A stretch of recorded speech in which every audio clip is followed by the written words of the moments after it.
on Twitter that we're doing this. Oh, yeah. I'm going to eat on mic because that's the professional thing to do. Eating on mic. It's better than Hell eating yeah. a mic. That was whole like I guess Tim and Eric did it. There's a word for that sound. Tim and Eric would do it. Sam Hyde would do it. And oh shoot. The guy who was with Hannibal Buress all the time. Eric Andre would do it. The sound of like saliva in your mouth. Yeah, I hate that sound. And there's a word for what that is. It's so gross. Yeah. There's and some people like it doesn't affect them. It's like the same type of people. If you run your fingers across a blackboard, it doesn't affect them. No, there's like that's like I associate that with like NPR. One of their hosts has that where they're so close and they you can hear the inside of their mouth. Just like, dude, please back the fuck off of that mic. They're all for sure. They're all using Electro Voice mics, which is a $700 microphone, right, which can hear you like this is a $50 microphone. That's a $150 microphone. That one can hear you if you like back away from those Audio Technicas. They can hear you pretty far away. I should have one of the good. Well, the other good ones over there that isn't used. I guess I just like being really close to the mic, and this is a Shure FM. It's the cheaper version of the SM58, but it's the same sound out of it.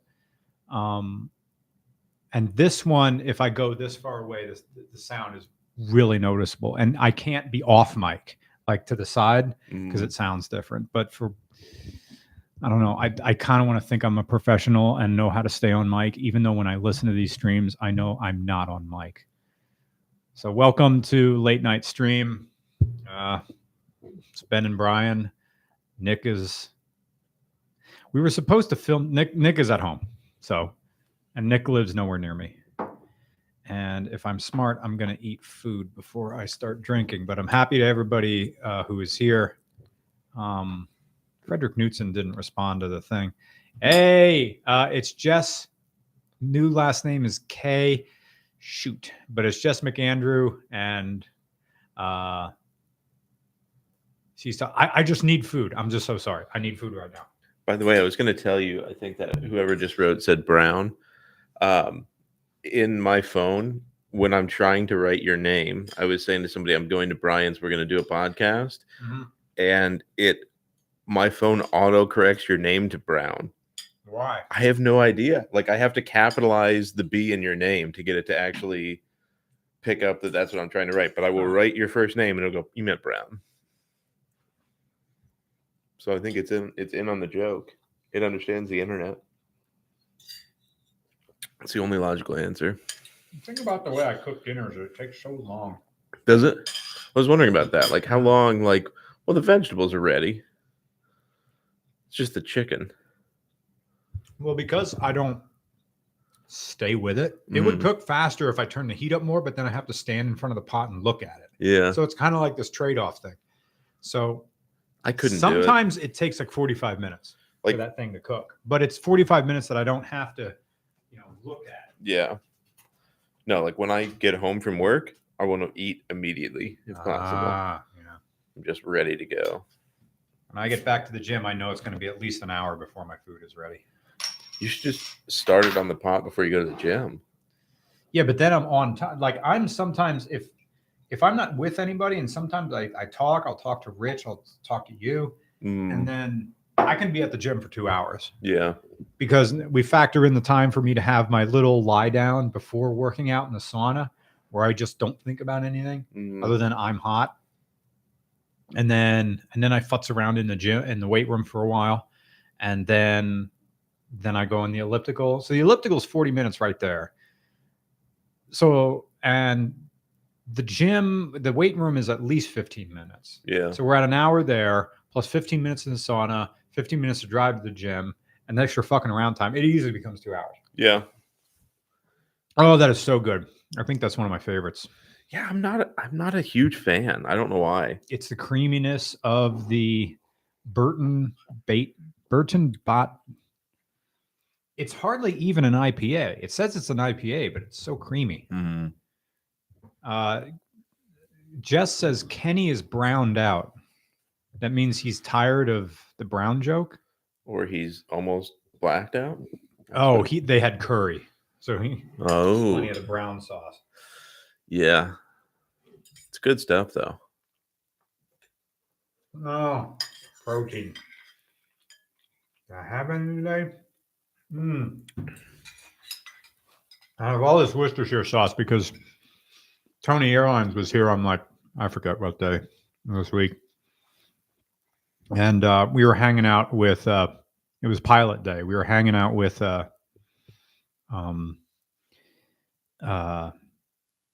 Greg International, and we were down in his basement that he's turning into, did I tell you about his basement? Mm-mm. That he's turning his basement into just like 80s revival type. He's turning his basement into your parents' basement and everybody's parents' basement from the 80s. But since Greg is already a father, it's just sort of come full circle as it's the parents' basement. But when people think of 80s, they think of like neon and crazy shapes and stuff like that and triangles. But the real 80s is just wood paneling. I was going to say. Yeah, that's started in the 70s. Yeah. Yeah. So he's got the bar. The sink isn't hooked up. He's got a CRT TV. Nice. He's got an Atari 7800, but we can't find the adapter right now. Okay. He has the Nintendo. And he found just like some CRT TV. Like it's a really like a 90s, like the black CRT TV that everybody had. JVC. Yeah, something like that. The only input it has in the back is the coaxial cable. No RCA? No RCA. Ooh. So it was like a super cheap one. Yeah. I remember when that was the good TV. We had a 27-inch. Yeah. JVC curved screen. And that was like the good TV. That was like the one if you wanted to watch a movie, that's where you're going. Well, I think my current theory is, and no offense to people that like it, but that shiplap is the new wood paneling. You know what I'm talking about? The farmhouse look. It's like the boards with like a little gap between each one. They're all painted white. Yeah. Like I like the look of it now, but I think in 20 years everybody's gonna be like, oh, we got to get rid of this shiplap. God, it's so gross. And that's wood paneling. Yeah. It's like, oh, like the wood paneling is the cheap way. Oh, I want to be in a log cabin, like that Seinfeld episode. Yeah. Like they're really gonna be tricked into it. Yeah. It's like, no, this is just an exterior piece. You see it on the outside of houses too. Yeah, that's different though. That's actually what's the name of it? Barn siding. Oh, that's what that is. That's actually intended to be out exterior use. Or there's some of that is actually hardy board, cement board. Yeah. Mm-hmm. Okay. Hardcore stuff. Is that the same material as like green board that supposed to put in your shower behind the? That's just treated drywall. Oh, okay. No, hardy backer. I mean, I don't think people side their whole houses with hardy board, but like people use it around windows and doors and stuff. It's cement that's made to look like wood. Okay. But it's really hard. And so it'll hold up forever, right? I mean, it's like PVC. It just weather does not bother it. Yeah. But I'm pretty sure for a while people, I swear my buddy's dad not his whole, he has like an actual barn that looks sort of like it's a pole barn. Yeah. You know what I mean? It's like metal sided, but it's an actual regular stick frame barn. Yeah. And he has a section of it, not the whole thing, that is all hardy board. It's like so it's like the exterior siding is cement, basically. Do you have to like paint it and okay. I mean, you can paint it. I suppose you could not, but I think most people do. It's not like PVC where most people just leave it white like it comes. Yeah. People paint it. PVC is paintable too. It's just so cold. It's bitter. It's been like 22 degrees for a month. It was weird. Like we were like, oh, this summer is going to be say it's going to be a mild one. You're not going to miss much. And then sometime, like when I was filming Flappy New Year out in Cincinnati, it was 62 degrees. Really? New Year's Day. Really? In Cincinnati. Yeah. Wow. And I come back, it's like, yeah, it's going to be a mild winter. I don't know. And then a week later, it just plummeted. Yeah. Yeah. It's just cold though. I mean, it's not, I would much rather just cold.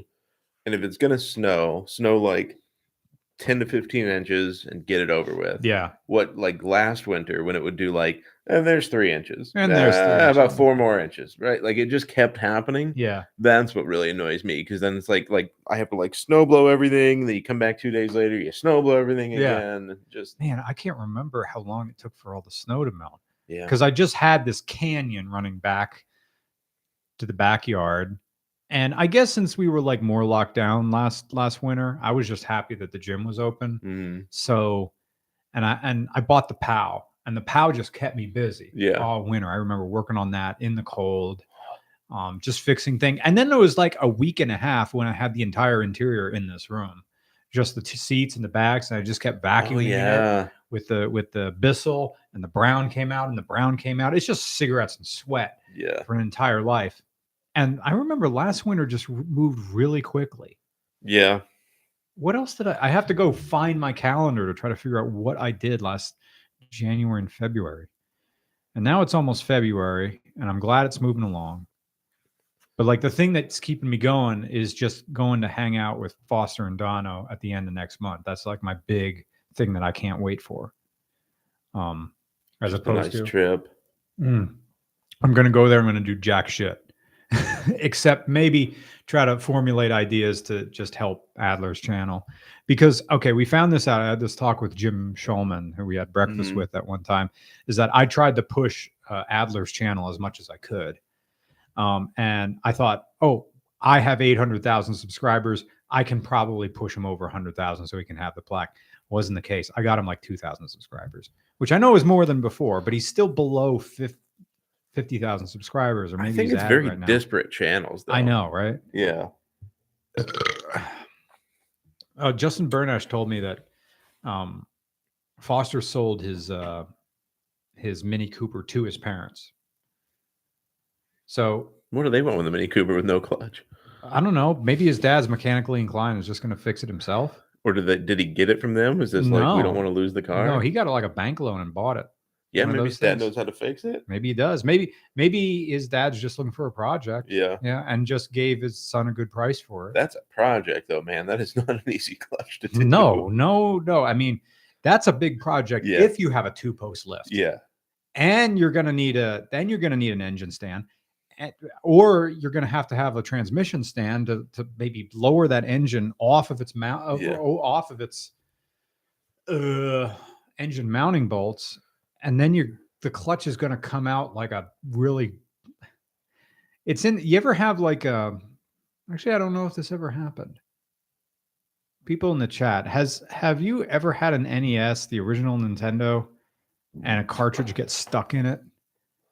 Because when you have a front wheel drive car, that clutch is in there sideways. Yeah. And the engine and transmission are kind of the same piece. Mm-hmm. So if I wonder if probably if back in the day, if you got that and had a warranty, probably the service manual says that's an engine out job. Yeah. Yeah. I just that's a project though. Oof.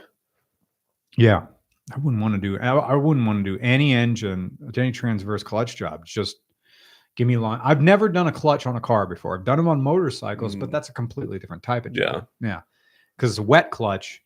And you don't really, if it's a naked bike and it has no fairings, all you do is take out about 20 aluminum bolts, or maybe they're steel, tiny little ones, usually with Allen keys or something like that. Or they're like 6mm things. All these things off the side of the crankcase. Pull the crankcase off, clutch is right there, 4 bolts, zip, zip, zip, and the clutch comes out in a pack. And then it's just like loading up a deli. You just take them all out, and you get your new, and you just load it up with like a deli sandwich. It's like clutch, plate, stack it all up. And it literally looks like a round coaster holder. Yeah. Like stacks them in there, and you take that, and there's nothing to align. You just put it back in, put the 4 bolts in. The biggest pain is getting the gasket material off the crankcase cover. Scraping it. Yeah, you're there. And because they're all aluminum, you got to be careful with a razor because you could score the aluminum. The way I got around it was using like paint thinner. or like aircraft paint thinner and just like a little brush, just dabbing it all around the crankcase. And then that usually bubbled up the gasket material. And then I could just scrape that off. But that's for me, the biggest labor intensive job of doing a motorcycle clutch is just gasket material. Is 6mm like the automotive equivalent of 10mm, where just everything on a motorcycle, that's what you need? I just remember, well, 10mm everywhere too, but yeah, I remember it was like 6, 8, and 10. And then like 21, I think now we're talking like 90s era bikes and like 80s era bikes. And then I think it was like maybe 21mm for your axle bolt in the back to hold that on. Yeah, Box Fossil says just get rid of I guess they're talking about the Mini, or they're talking about something else. The Mini had an unfortunate accident. That's the recommendation. Neighbor at my mom's house has a broken Mini parked in the street for 6 or 7. Oh, okay. Because he's too lazy to. All right, whatever. That's not the car's fault. But that's the problem. I mean, it is the classic mechanically totaled scenario, right? Yeah. European car. Yeah. German car, effectively, that is worth $4,000. Yeah. And needs a $3,000 repair. Yeah. Right. It's not truly mechanically totaled. It's not worth the repair is not worth more than the vehicle. Right. But it's so damn close that who wants to spend $3,000 on a car that somebody runs into them the next week and they're still getting $4,000 back? Yeah. It's not. Nope. Yeah. Yeah. So. And it's not a Honda where it's going to pay you back, or a Toyota where it's going to be like, yeah, but I can get another 50,000 miles out of it. It's like something else is going to break. Greg put his his grandfather's 1990 Honda Accord back up on Facebook Marketplace with a new asking price of, it's like 2009 or 2008, which is probably, you offer him 2 or something like that. Is it a stick shift? Nope. D series Honda Accord with an auto box. If it was a stick shift, man. Yeah, right. Yeah, that'd be nice. How hard are those to swap though? It's probably not that bad. It's one of these cars. It's going to be. You're going to need a pedal box. I don't know. What are the miles on it? Yeah, I told you I tried to buy back my old Civic, right? No. I had a 94 EX sedan Civic. Fucking love that little 1.6 liter VTEC, like just this little. Oh, it had VTEC. Yeah, it was. That was the EX option. That was the upgrade. It was this awesome little, just like go-kart kind of car, entirely stock, except it had a Blaupunkt head unit. And I just said something. I tried Blaupunkt, huh? I tried to buy it back from one of my high school teachers who bought it from me, and he gave it away to somebody. Gave it away. Yeah. Let's answer some of these questions. Andrew Philip doesn't have a question, just says, Brown, we're talking about you. Thank you very much. Boris T.S. Karloff says, I had a question but can't remember. Have some Brown. Thank you very much. Quaxum Metaphilia with $6.90. Thanks. Greetings from Pittsburgh, where the falling apart Brown aren't the cars but the bridges. And yes, that did take place a half mile from us. Oh yeah, that big bridge that collapsed in Pittsburgh. They're all over though. Mm-hmm. At the brewery at work, there's a sign about when Sam Adams bought back this brewery, right? And so it was like everybody's excited, beer's back. Yeah. But the headline of the article, this is whatever Allentown's newspaper is, the primary headline in the newspaper says, collapsed bridge was deficient. And it's just like, welcome to Pennsylvania. Yeah. We can't seem to keep bridges together. It's like, well, we'll fix the infrastructure when it's election time, and that's an issue. Mm-hmm. Otherwise, best of luck to you. We fix infrastructure, but like 81, so far as I can tell, has been under construction since I was born. Yeah. Like some section of I-81, it's just constantly like, well, you got to bypass, you got to divert here because we're fixing this. Yeah, we'll be fixing it for a couple years. Yeah, yeah, we do some work. It's like, I said it so many times, but I don't know what's going to end first: the construction around around the Cabela's, or the pandemic. I don't know which is. Oh, I think the pandemic will end first. Yeah, yeah, because they're trying to widen that bridge. That's what they're doing. Another lane? Yeah, because they're making it all 3-lane. So they're taking the hardest sections to make it 3-lane each way, like 6-lane total. They're trying to take the hardest sections to widen them. Yeah. So, and I think that one is also because of that on-ramp. they're trying to fix the on-ramp so you actually have a place to merge. Yeah. I think that's what they're trying to do first. I don't know. I'm not an expert with it, but as I understood it, yeah, they're trying to widen it. Oh, we're talking about, this is a great podcast because we talk about so specific Pennsylvania Local. stuff, and then everybody. Do you live those in people Berks watch? County? Yeah. Do you live in this specific part of Pennsylvania? And there's people from other countries listening right now, and we do not clarify what it is. No. Well, how do you clarify? Like, it's a giant overpass, basically, Yeah. over I think train tracks. Yeah. Because the railroad museum is nearby too, isn't it? I've never been. See, I don't care about fucking trains. You just don't like trains. I don't care. The RCR will never do a train ever. Why? What is your You can't steer them. animosity towards train? Okay, yeah, no steering. No steering. But what about You like can't the look Jim Thorpe forward. train? Like the cool, like this is an old Trains style, aren't cool. Like the steam engines. I respect that it's an antiquated bit of technology. I'm not a train fan either, and it's but this gigantic dick that comes all the time. right out the top. God, trains are dumb. I mean, I'm not a fan either. I mean, yes, great for infrastructure. Yes. And when I lived in Lansdale, it was a nice way to go to the airport and not have to drive to the airport. Yeah. I understand commuter trains. But getting horny for trains and foaming, I need to have, eventually we're going to go back on the Smoking Tire podcast. And I got to say, Matt Farah. What the fuck? Why do you care? Explain to me how I get my dick hard about a train. I'm just pissed. You know, my truck is stuck on a train right now. What do you mean? My new Tundra. Oh. It's somewhere sitting on a goddamn rail car. Oh, shit. Somewhere in the middle of nowhere. At an interchange or whatever they call them. You know what I mean? Like the big rail yards. Okay. Sitting somewhere. I wonder how they ship cars in those boxes. Do they put like foam around them? I don't think. I think it's like have you ever seen enclosed transporters? Yeah. Over the road transporters, it's the same thing. I think they just, but I don't know. In those, can they stack them too high? I think in rail cars they can stack them too high.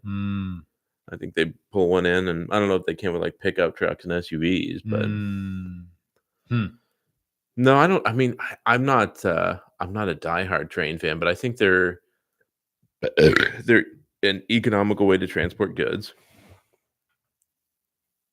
right? Well, yeah. I mean, it's like it's scalable. You get a whole bunch of stuff, and you're moving it at once. And I would say, yeah, I don't know. I mean, they're cool because they like built this country. That's what's kind of cool about them.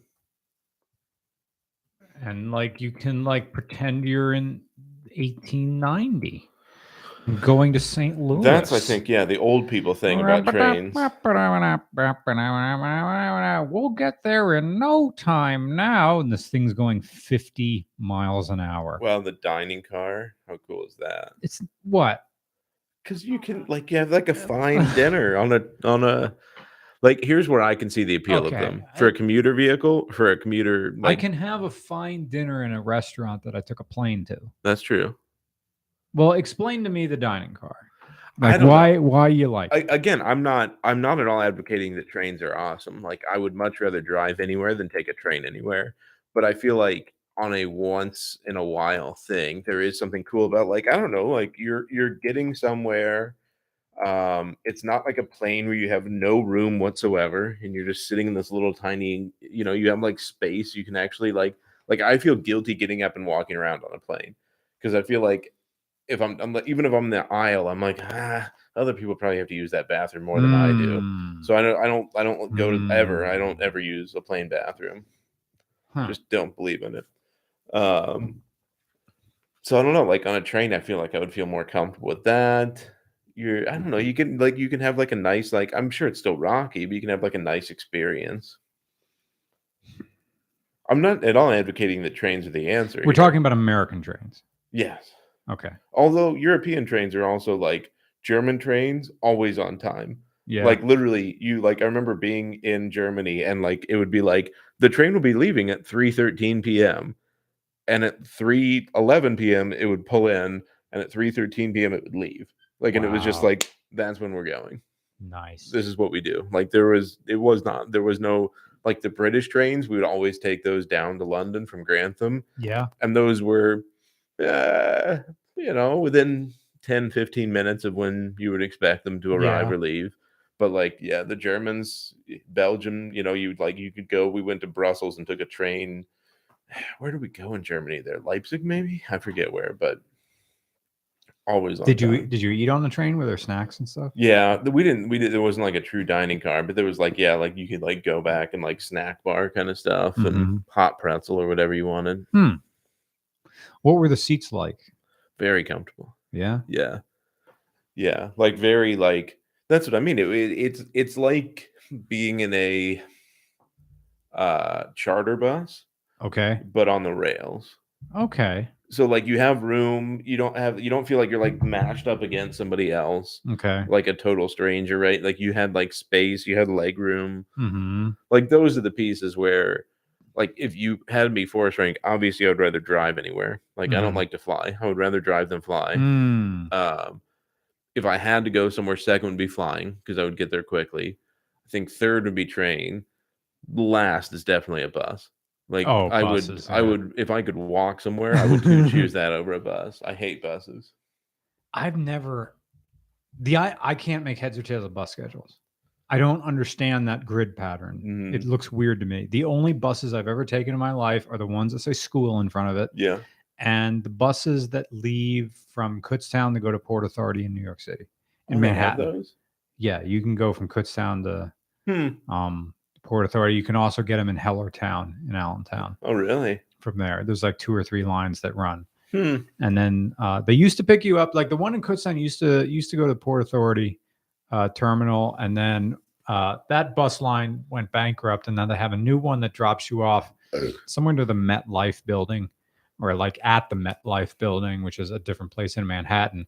You just got to remember that you got to be back there at 5:30. The bus will pick you up on the street. The driver's got his iPad with your name on it. Yep, get on. And that was the one time where, in the before times, where this bus driver got from, like, I mean, people who live in the city can remind me where the MetLife building is, but, got from Manhattan to Allentown.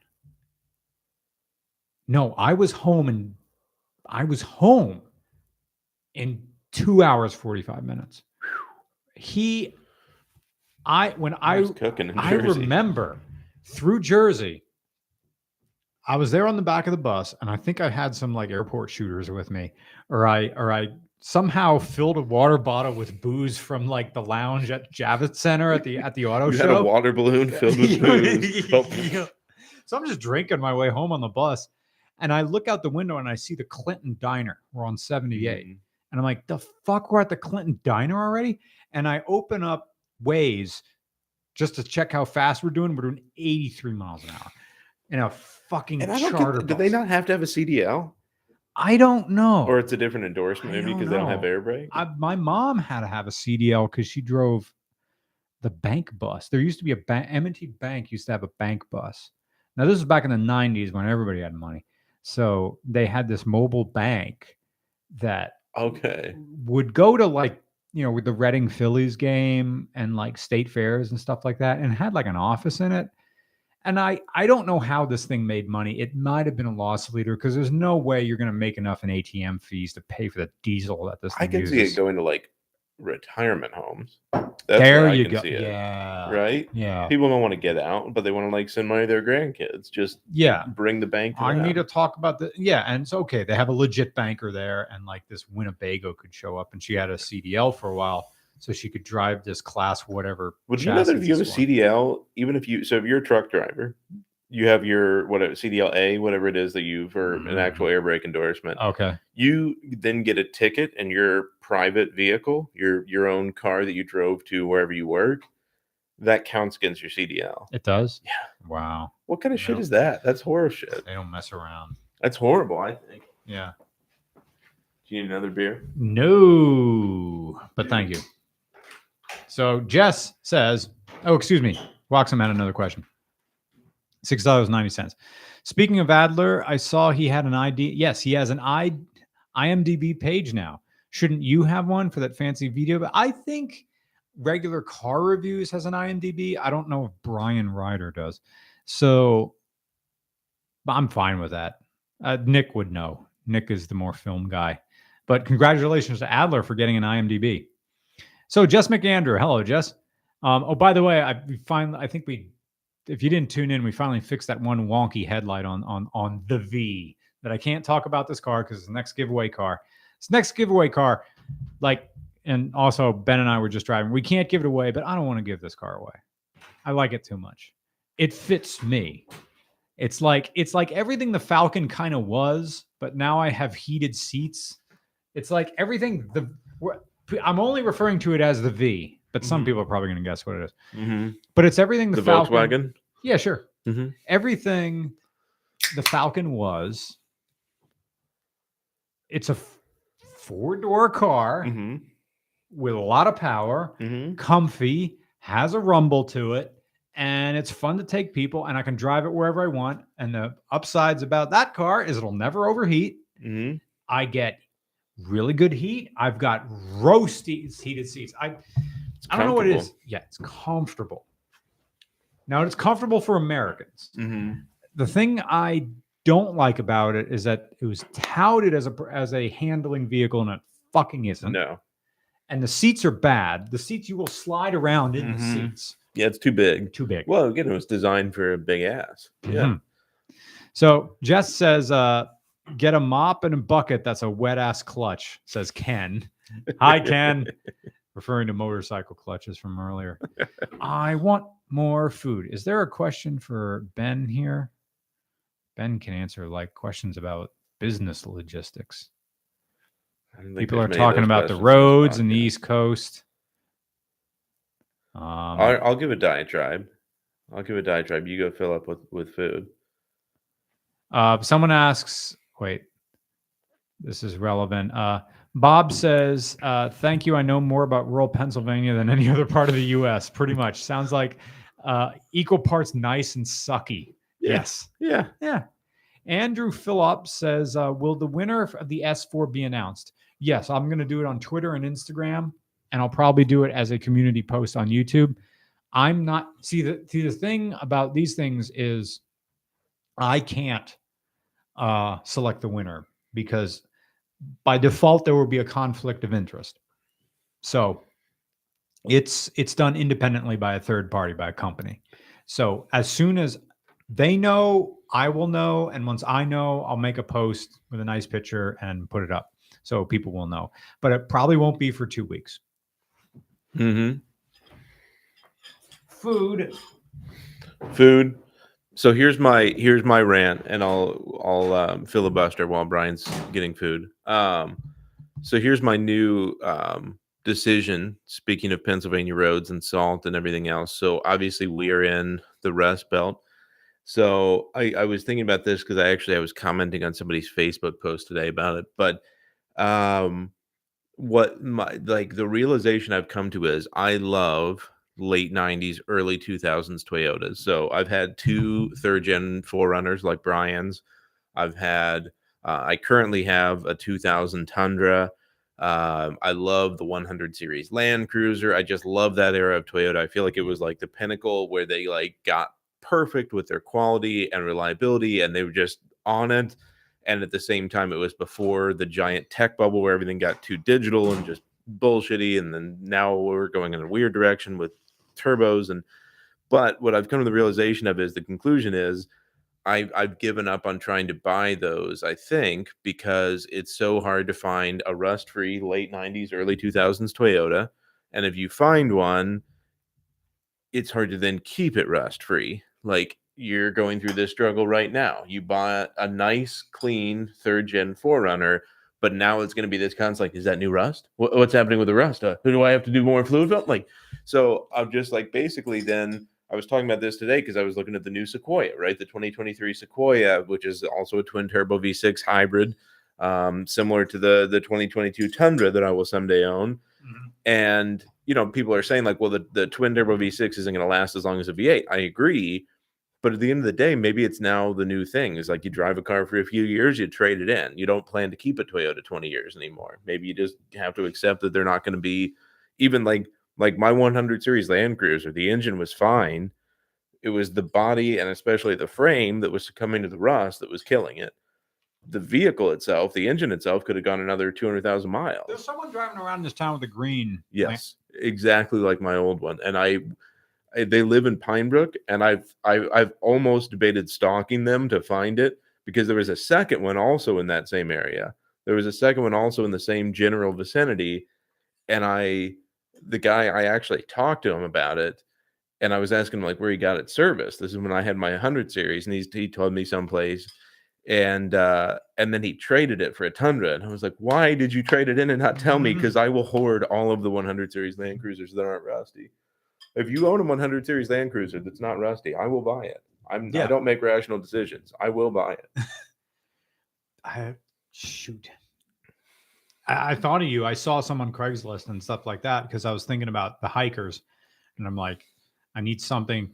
I'd like to have something with a third row. Of course, a Mitsubishi Delica fits that bill, but every single hiker has a backpack the size of a fifth grader. Mm-hmm. So even if I had a third row, there's no place to put a pack. No. And they're going to get it really dirty. You're going to spend an extreme amount of money for this pristine JDM vehicle, and then they're going to filth it up. Yeah. I mean, no, it's not their fault. They're just the alternative is I'm going to be using Susie as the vehicle, which is good. Which I'll have towels down, and I have the WeatherTechs in the WeatherTech bed in the bed of that, which will work, and as just rubber. I've noticed that with that WeatherTech, it doesn't matter when we film with it because we ratchet strap that tripod down. But the WeatherTech mat in the back is a really slippery thing, which I guess is a good thing. Because if you're going to have really gross stuff in there, nothing will really stick to it. Yeah.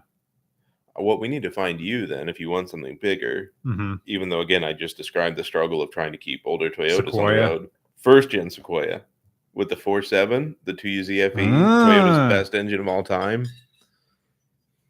I know. I said Toyota's best engine of all time. There's going to be so many super people out there. I know. Dude, I lurked on Reddit when I had the Nissan. Fuck me. The POW? No. The review we just did. What was it? It's a truck. So the Frontier. Frontier, yeah. And I'm like, this drives like an Altima. I don't care. And like, why did you buy this? Can you? Oh, I like because people on Reddit were saying like, oh, I hate when he gets snarky. I clicked off of it because he got snarky. Because my line was, oh, I see you got a Nissan Frontier. I see you couldn't afford a Toyota because I'm right. Yeah, you are though. You couldn't afford. Well, like I bought a 2013 Nissan Xterra, which is the sibling, right? It's the same platform, brand new. Yeah. Because Toyota wouldn't make a stick shift. I wanted a body on frame stick shift SUV that wasn't a Wrangler, and that was the only option. The third gen's common stick shift. The what's the second gen? There's only been 2 generations of Xterra. Oh, the Xterras. Yeah. I mean, TFRs, the last one was a third gen, and they came in stick shift. Third gen, yep, that was the last one. But I wanted something new. You wanted new, yeah. Okay, yeah. Because I was tired of messing with. That was after my first third gen, and I probably spent $2,000 kind of getting it baselined and everything ready, and then somebody pulled out in front of me, and it was all over. So I was like, I'm not doing this again. I'm just buying new. I'm going to drive it, and I kept it 2 years. I don't know if this is like, I can't, I'm getting old now. I'm trying to use a young person's term. I think the term is based, but I'm trying to use like, I don't know if this is normie, but I like the taste of P.F. Chang's sauce. And I know P.F. Chang's is a chain, and it's like kind of middling. I think the nearest P.F. Chang's is down at the Wegmans in Oaks near Phoenixville. I think there's one down there. Is there? Yeah. But goddamn, if I don't, they're starting to sell it at the local grocery store. Yeah. No, they're not. I think you've got to go to Giant. No, wait, they do. They do have a local grocery store. And goddamn, do if I like P.F. Chang's sauce. I mean, it's popular for a reason, yeah. right? It's like, oh, I gotta be like. The Toyota Camry was for a long time the best-selling car in the country. There was a reason. Yeah. Right. Final Fantasy VII was one of the best-selling video games of all time, and there's a reason. Yeah. People didn't like it. It's like, oh, you simplified anything. Yeah, and we made skyscrapers of cash. We win. Yeah, I wonder who P.F. Chang's is owned by. Some private equity firm somewhere. Well, let's find out. Let's talk about stocks. I now own 7 shares of BlackRock, or 6. Are you riding down this current wave? Are you staying in? Dude, I'm buying. Yeah. Yeah, stuff's going down, so I'm buying. I think it's still going down though. I bet you we got another 3 to 6 months of just tight. I still have about $4,000 to play with in my account and still in my money market. So I'm just gonna let it ride. If it goes down more, I'll buy more BlackRock. I bought 5 or 10 shares of Carvana. Yeah. Because I fucking hate them now. But if I hate them, it means they're making money. They're not. Are they though? Because their stock's been dying. They were seeing some downturns. This is now a finance podcast. Just turn the corner. Yeah. This is now a stocks podcast. I There's hate no one Carvana. about cars. I just hate like the concept of like automotive vending machines. Yeah.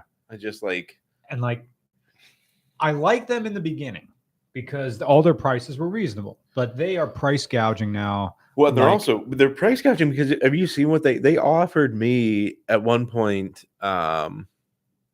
22 or 23. I guess they're worth even more now, but like they had offered me some crazy numbers for my Land Cruiser and crazy numbers for the Corvette. Yeah. They offered me like $3 or $4 grand more than I paid for the Corvette on trade a few months ago. Really? Yeah. I just like play around and check every once in a while. Like I wonder what I could get for this car if I sold it. How much Carvana do I own? Where are you? You see? Oh wait, when the markets are closed, it organizes by letters. So I only own 5 shares of Carvana, and I'm down on Carvana. Yeah, I bought it at 150, and now it's at 145. I'm not too concerned. All right, that's not a big drop. I want a detailed quote. Yeah, it's low right now. Well, everything's going to drop, you realize, in March, right? But that's what Carvana did. Mm-hmm. Of course, imagine if you bought Carvana at the pandemic. You would have bought it like $40 a share. And even now, after it drops at $145 a share. Briefly, Carvana was up at $131 a share. Isn't that a bitch, though, with like hindsight's 2020? But like now, if somebody was like, well, you do realize that services where you just have a car delivered to you did very well during the pandemic. I'd be like, yeah, of course. But when the pandemic hit, I wasn't like, I wonder what will do well. Services deliver a car to you. If I had balls, I would have paid the fine and just pumped money into my IRA. Yeah. Now, I did very well. I was ahead of the curve on Moderna. So I made some money with Moderna. Of course, when I say I made money, I'm not spending this. Folks, this is money that I cannot touch until I'm 65. So this is future-proofing myself. This is Roth? It's just a standard IRA. It's not a Roth. I mean, I may have some fees or whatever. Not much. It's an IRA of some kind. What kind of account is this? I don't even know. No, but if I don't know if the app tells me what type of retirement account this when is. Interest rates go up in March, guaranteed stocks start to tank again. Okay, so hang on to my money for them. That's what I would do. Wait till then and then just ride the wave. What do I have on my watch list? I still have yet to buy Lowe's. Lowe's is a stock that I keep my eye on. Progressive Insurance, Starbucks, Johnson Controls International. I can take Google off. I finally bought 1 share of Google just to say, do I own it? It's like Berkshire Hathaway. Yeah, right. You know what? Berkshire Hathaway never split ever. 300 grand, I think. 300 grand for a single share, yeah. Another evil stock, Dexcom, DXCM. They make insulin and sell it in crazy high prices. They're $414 a share. Are they gouging like? Oh fuck yeah! Diabetic people? Oh yeah, fuck yeah. Yeah. And you're comfortable with this? No, but I know how the game's played. And, now, does Dexcom? Did they? No. So I'm not buying. I mean, I keep no dividend. I want to be paid to wait. There's one Pax World Fund My dad used to. My dad's all about these like very set causes, and the PAX World Fund does not invest in any war stocks. They don't invest in anything like dubiously ethical, whatever. And they like have outperformed the market. I mean, they're a mutual fund, but they've outperformed the market for years. What are they called? PAX World Fund. PAX? Mm-hmm.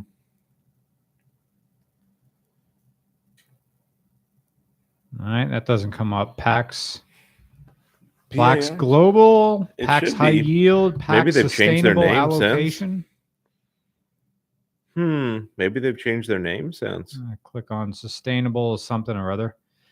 This is a security that's $28 a share. Oh, maybe they're doing okay. So they're doing like asset management now. That's why they're not trading, or maybe they weren't. I swear, at one point they were. I mean, they wouldn't be. Sorry, are you looking on like an actual like trading? Like you're trying to buy stock in them? Well, you can do some mutual funds on TD Ameritrade, and that's who my account is with. What is this account that I have? What is my...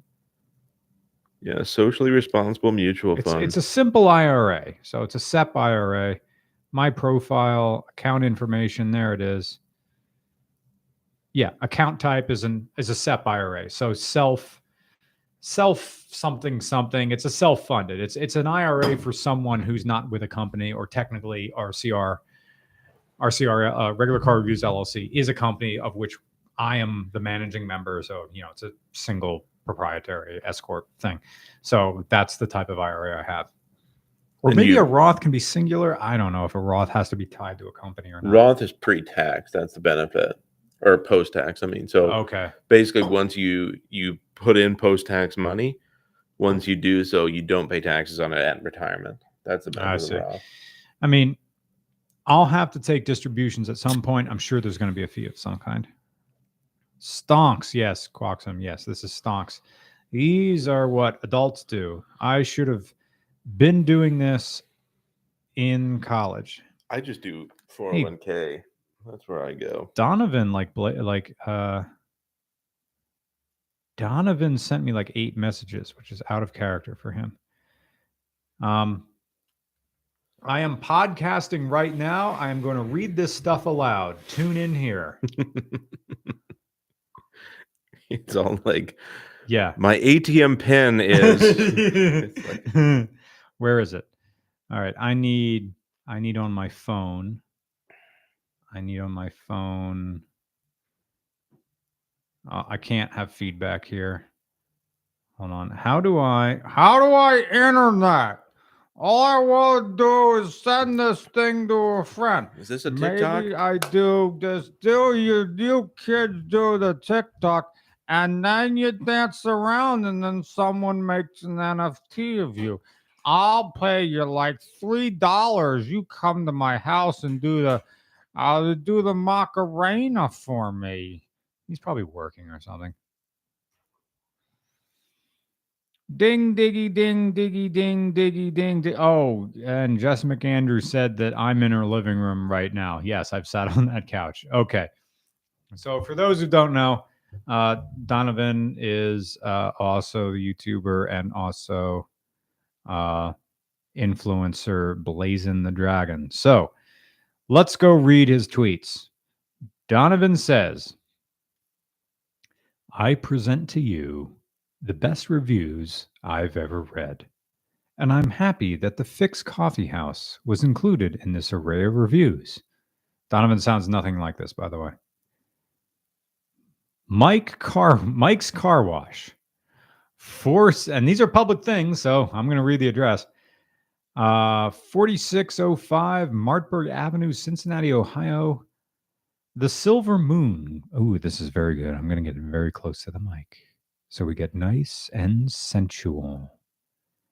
The silver moon glistened in the mid-November sky as the stars twinkled in a translucent fashion. My vehicle had undergone quite the array of grime that one finds on a deserted Appalachian road. It was time for my ride to undergo undergo a true bathing experience like never before. Mike is quite the guy and is known in these parts to truly eradicate any and all impurities in the glistening of an automobile. A Brazilian spa couldn't have put a wax on a vehicle like Mike.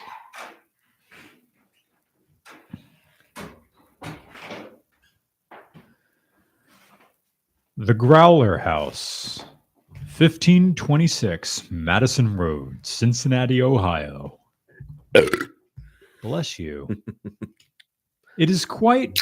Though it is quite a perilous flight of maintaining the most exquisite selection of brews and fine spirits in the world, the beverage coordinator does wonderful work, producing the best around. The bartenders are wizards from another realm that can decipher the exact potion of deliciousness needed to get one through their drastically unsatisfying Wait, what? The bartenders are wizards from another realm that can decipher the exact potion of deliciousness needed to get one through their drastically unsatisfying lives. Also, Aaron is just an overwhelmingly beautiful man. What? These are real Yelp reviews? The Fix Coffee House and Bar. There was a glimmer of joy in everyone's eyes as I walked through the establishment's doors. People were silently cheering as they guzzled down the sweetest nectar that was hand-selected by what I can assume is some sort of savant of flavor. The carry-out beer must have been delivered by the same stork that brought our Lord and Savior, Jerry Garcia. God damn. Dude, these people have too much time on their hands. Le Bar et Bluff, 200 Victory Parkway, Cincinnati, Ohio. Jean Robert was handed down from the gods of French cuisine to deliver Cincinnati a well-deserved treat. Is Donovan writing all of these? No. Oh. He has a doctorate degree in flavor, and we were all fortunate enough to be glaced by his overwhelming love that he expresses in every dish. What?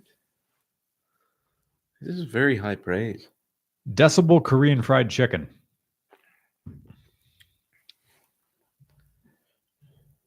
In a land far away where chickens are hatched with a level of breeding that is unfathomable in the primitive land of the U.S., Decibel provides the type of legendary chicken that grandfathers pass down to their grandchildren around the dinner table. Years later, exclaiming that chicken was some of the best I've ever had. Years later, exclaiming that chicken was some of the best I ever had.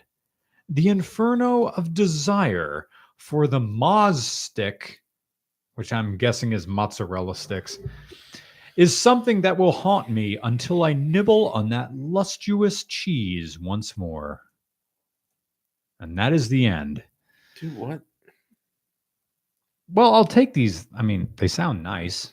I mean, they sound like good places. So I'm just like, it's a lot of high praise for restaurants. Just read I can't them. imagine they're all that good. Timestamp ending at, what's our timestamp here? 53.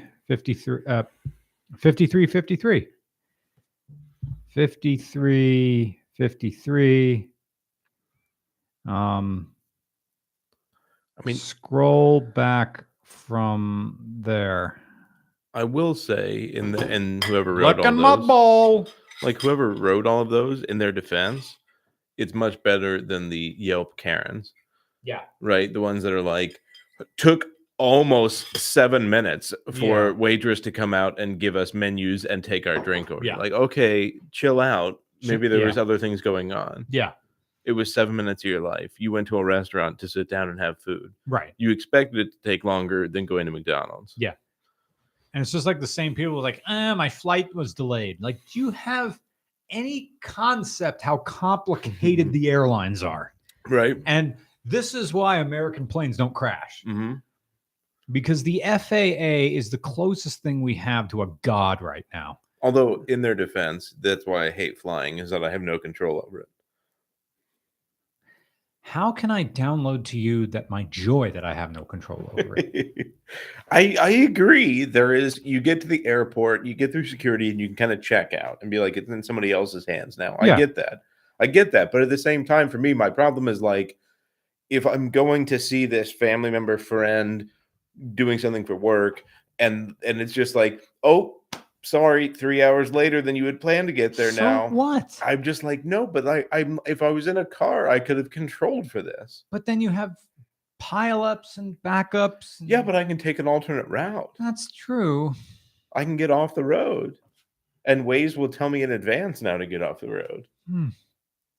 I love driving. I would much rather 8-hour drive over a 3-hour flight any day. Any day. I made it to Cincinnati in about 8.5 hours. Yeah. I made it less than what Waze said. But do the math on it. But if you try to fly, it will be worn out longer. by the time I got there. Yeah, that's there. You're taking the wrong car then. You need to take a gigantic truck or SUV. I hit 80 miles an hour in my Sarah. Yeah.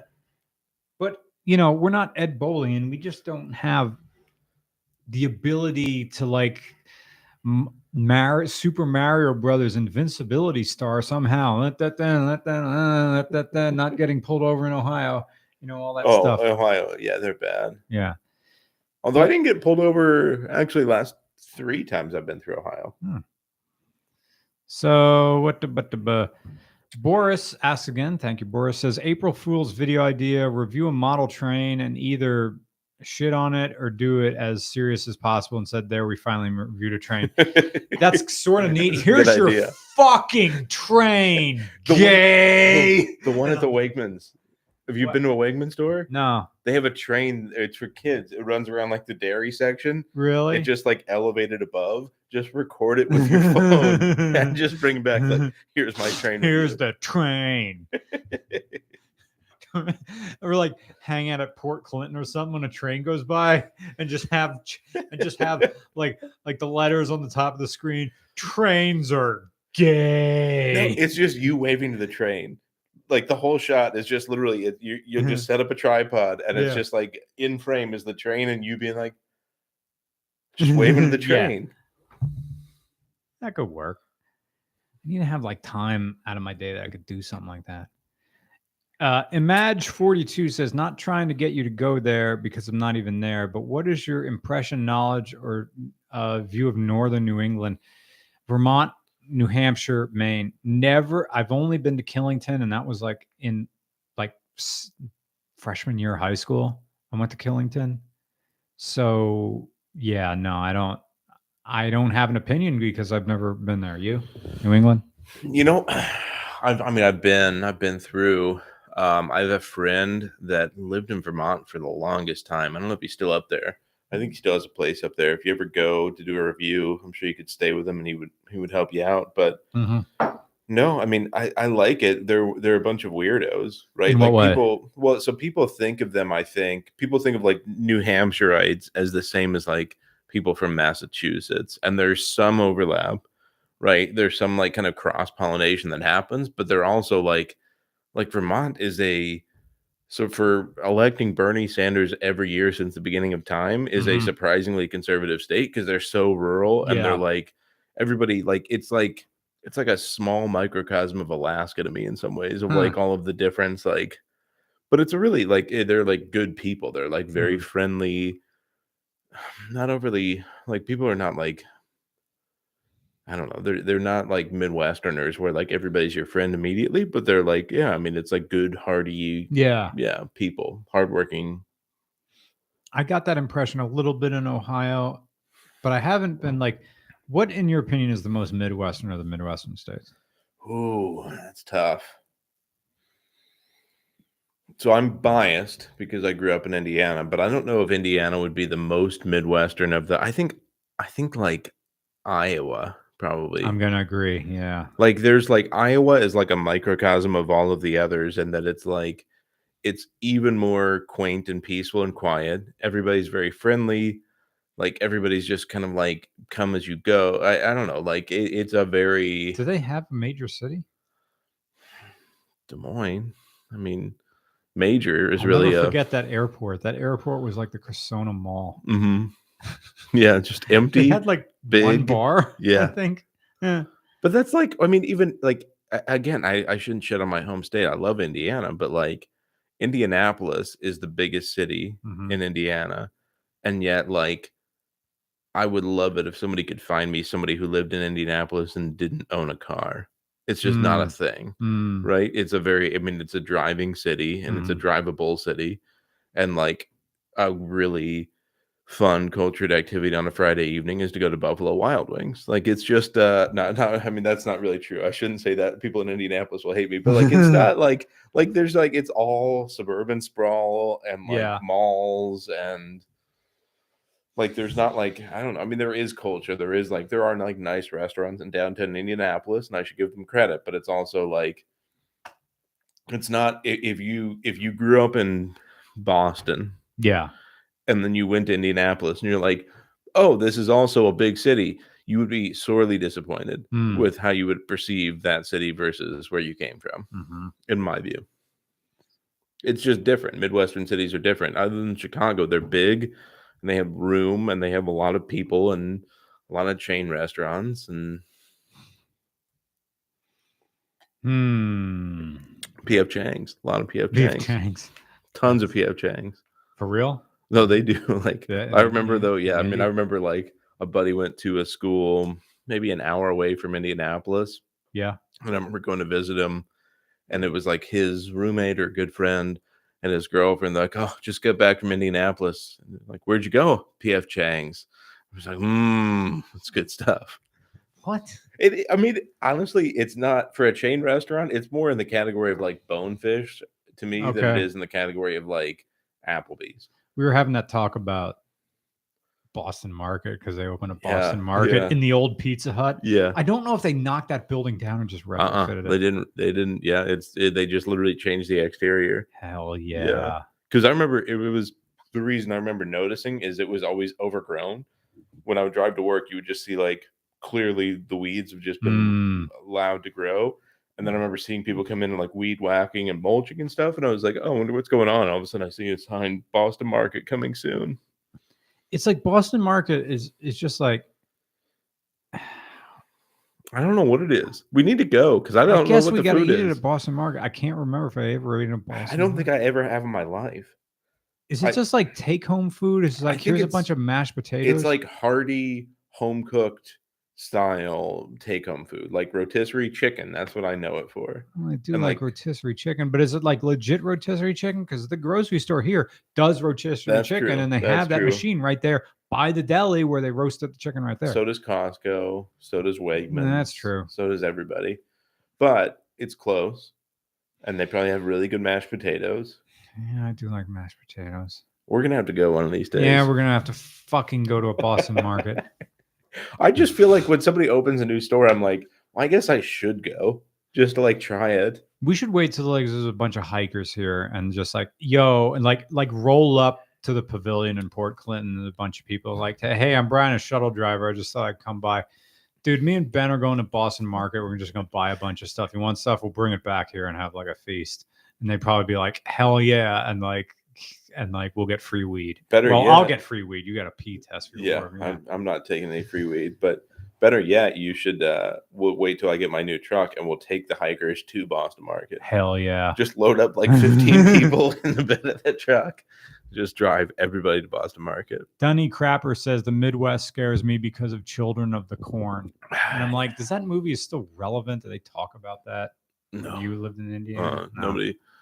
No, but like, I mean, it is very different. Like it's very, very rural. There's a ton of agriculture and I love it. Like I love Indiana. Honestly, like if my current job at my current company could exist in Indiana, I would move back there. Cause like I love the people, and like I don't know, there's something about like I don't know what it is. There's something about like the vibe in like my hometown. You know what? The first time I hung out with Foster, he was Donovan was as a senior at Ball State, so we were in Muncie, and I liked Muncie. It was a bitter cold day, and the wind blows really because there's no mountains there. It's just flat. The wind just doesn't stop. Yeah, everything's flat. But we went to this like sports bar, and it's like instantly you felt at home.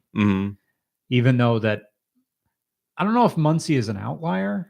It didn't really feel like a college. Like it is a college town. It is a college town, but like from the East Coast perspective, a college town is like like crazy. It's like insane. And this is just so like, oh, it's a nice town. No, that's like Bloomington. If like that, if you want to go like get a true like college town Indiana vibe, like that's what I would sooner move to Bloomington than I would Indianapolis if I had a choice. Like Bloomington is an awesome place. Yeah, like it's I don't know how to describe it. It's a college town, but there's like culture and there's like community and there's little independent coffee shops and restaurants and again, I keep shitting on Indianapolis. Indianapolis is a fine city. It's a nice place.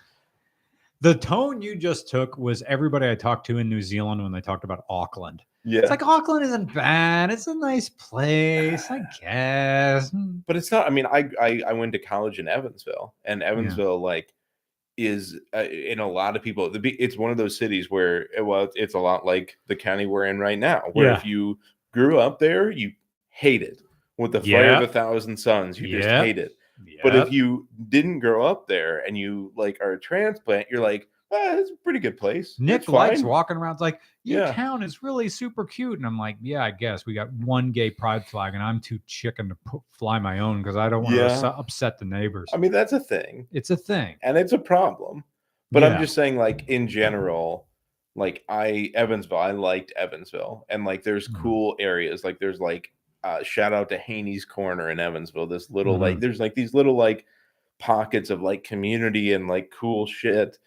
And I'm sure there is in Indianapolis too, and I'm just shitting on it because I've never lived in Indianapolis. I don't know anything about it. I've just visited where I visit Circle Center Mall, where it was like, I don't know how many fucking stories of a mall in downtown Indianapolis, or what was the other one?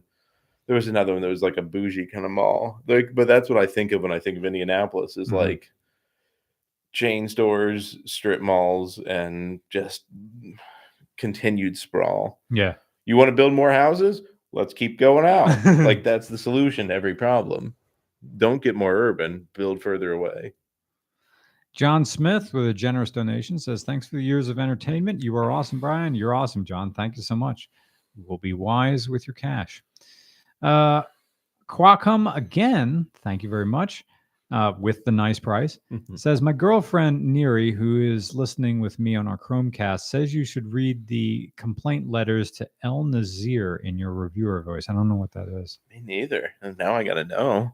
A Nazir. Is that a place in Cincinnati?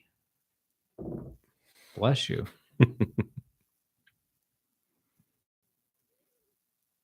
What the hell?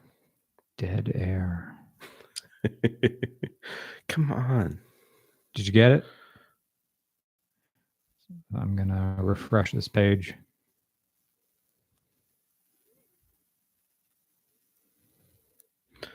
Oh, wait. What is this? The complaint tablet to A Nazir is a clay tablet that was sent to ancient Ur, written approximately 1750 BC. It is a complaint to a merchant from a customer named Nani. Written in cuneiform, it is considered to be the oldest known written complaint. It is currently kept in the British Museum. Well, where is it? What? Tight. I need to see it. My pussy is dry and it's your fault. Kermel says, you just want to see Ed's giant anaconda. What, does Ed Bolian have like a huge dick? He better. I mean, he's a thin guy, so probably like if he has like a huge dick and he's a thin guy, that probably means, oh man, that thing's got to look luxurious. Like thin dudes with fucking fat cocks. That is so my zone. The part that your phone's ringing. Amber Alert. I got an Amber Alert. Okay, it's enough. The part though that makes me laugh about that with the concept of it is there's no dude in this world that if you spread the rumor that they had a giant schlong would be upset about it. No, So yeah. like I remember this, my buddy had a bachelor party Yeah. and we were in Asheville, North Carolina, and we kept going around different bars and we kept chanting his name, which rhymed with big dick. And like he was like slightly embarrassed, but at the same time, like, how can you be that pissed Right, off yeah. at people if that, like, right? Like, you can't be like, "God, really?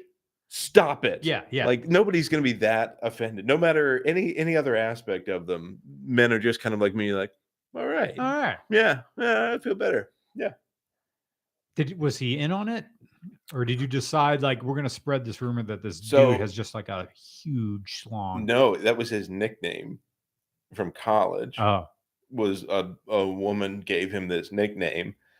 And so, like, we found out, like, yeah. one of like in this group of bachelor party was like people, friends from high school, friends from college, and somebody's like, "We remember what so and so said about you," and we're just like, everybody's like, "Oh, okay," and then we would just like, we would like, and it was like we went to like, I mean, we weren't Was that going the to like, groom? yeah, Hell yeah. we weren't. I mean, we weren't going to like. Again, we weren't going to like family restaurants and chanting this. We were going to like bars, right? But we'd be like outside, like playing like drinking games or something, and then you'd be like, somebody would like start chanting, and everybody would join in and be like, guys, fucking stop, God. Ed Bullion. Nice. Here you go. This is what to read. Tell A Nazir. Nani sends the following message. When you came, you said to me as follows: I will give Gilmison, when he comes, fine quality copper ingots. You left them, but you did not do what you promised me. You put ingots which were not good before my messenger Sitsin, and said, if you want to take them, take them. If you do not want to take them, go away. What do you take me for? That you should treat somebody like me with such contempt? I have sent as many messengers. I have sent as messengers gentlemen like ourselves to collect the bag with my money deposited with you.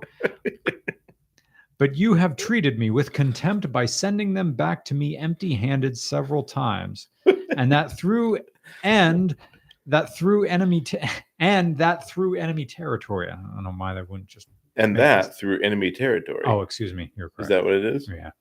That through enemy territory. Is there anyone among the merchants who trade with Telmun who has treated me in this way? You alone treat my messenger with contempt. On account of that one trifling mina of silver which I owe you, you feel free to speak to me in such a way. Okay, so this guy owed him money, and because that, while I have given you the place of your behalf, 1,080 pounds of copper, and Umiaplum has likely given 1,080 pounds of copper, apart from what we both have written on a sealed tablet to be kept in the temple of Samus. How have you treated me for that copper? You have withheld my money bag from me in enemy territory. This guy is a bat. When he's just, yeah. It is now up to you to restore my money to me in full. So this one guy owes me money, and here's copper ingots that are like, he's giving him this shitty copper.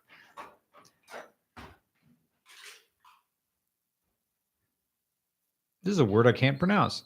Take cognizance. Take cognizance that from now on, I will not accept here any copper from you that is not of fine quality. I shall, from now on, select and take the ingots individually in my own yard, and I shall exercise against you my right of rejection because you have treated me with contempt. All right, so it's a bunch of people just having it out with each other. Tell you who I won't having it out with? Cooper Billups, because he says howdy. Howdy, howdy. Howdy to you, sir. What beer is this? 4? What? Is this your 4th? I think so. You want another? Yeah, I'll take. Is that a hazy from the bathroom bar? From the bathroom fridge. Dude, you need to explain to people how much whoever built that bathroom hates insulation. Oh, dude, I have this bathroom. You want that or you want something else? Wicked double? Yeah, yeah, whatever. Just not one of these because these will send me to the moon.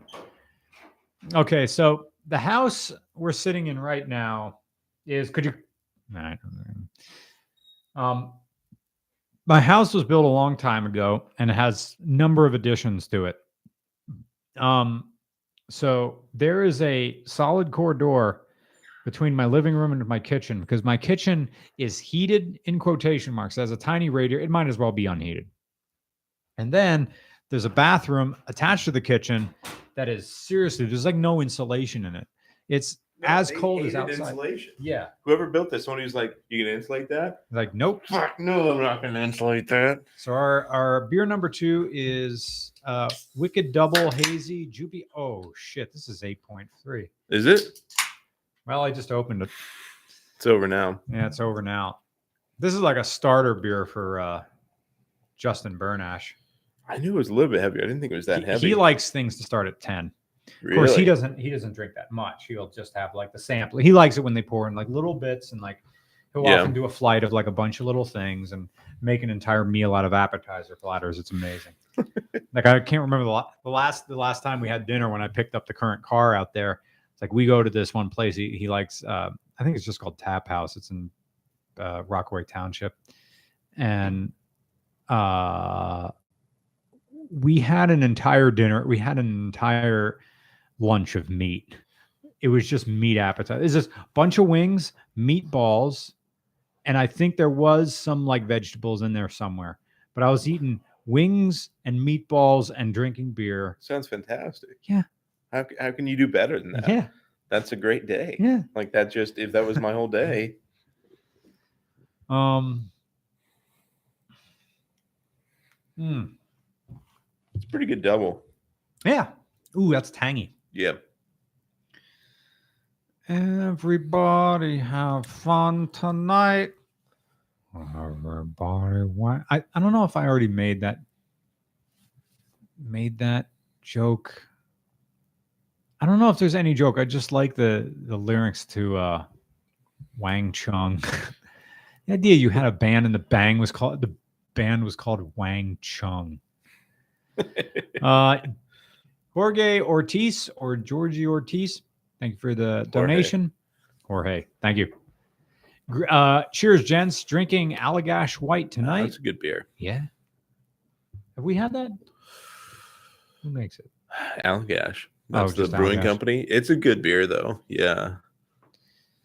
In the spirit of regular train reviews, how about a regular watch reviews? Ooh. I don't know anything about watches. I have a Seiko 5 and a that white one over there, which is a new Swatch.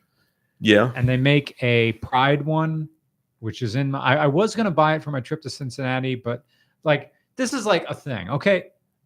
That watch over there, like Swatches are intentionally overpriced, right? Mm-hmm.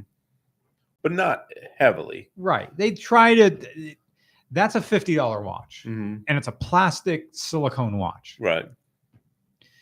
I will say that the battery, to change the battery, it's right there on the back. You don't have to take the watch apart to take the battery. Yeah.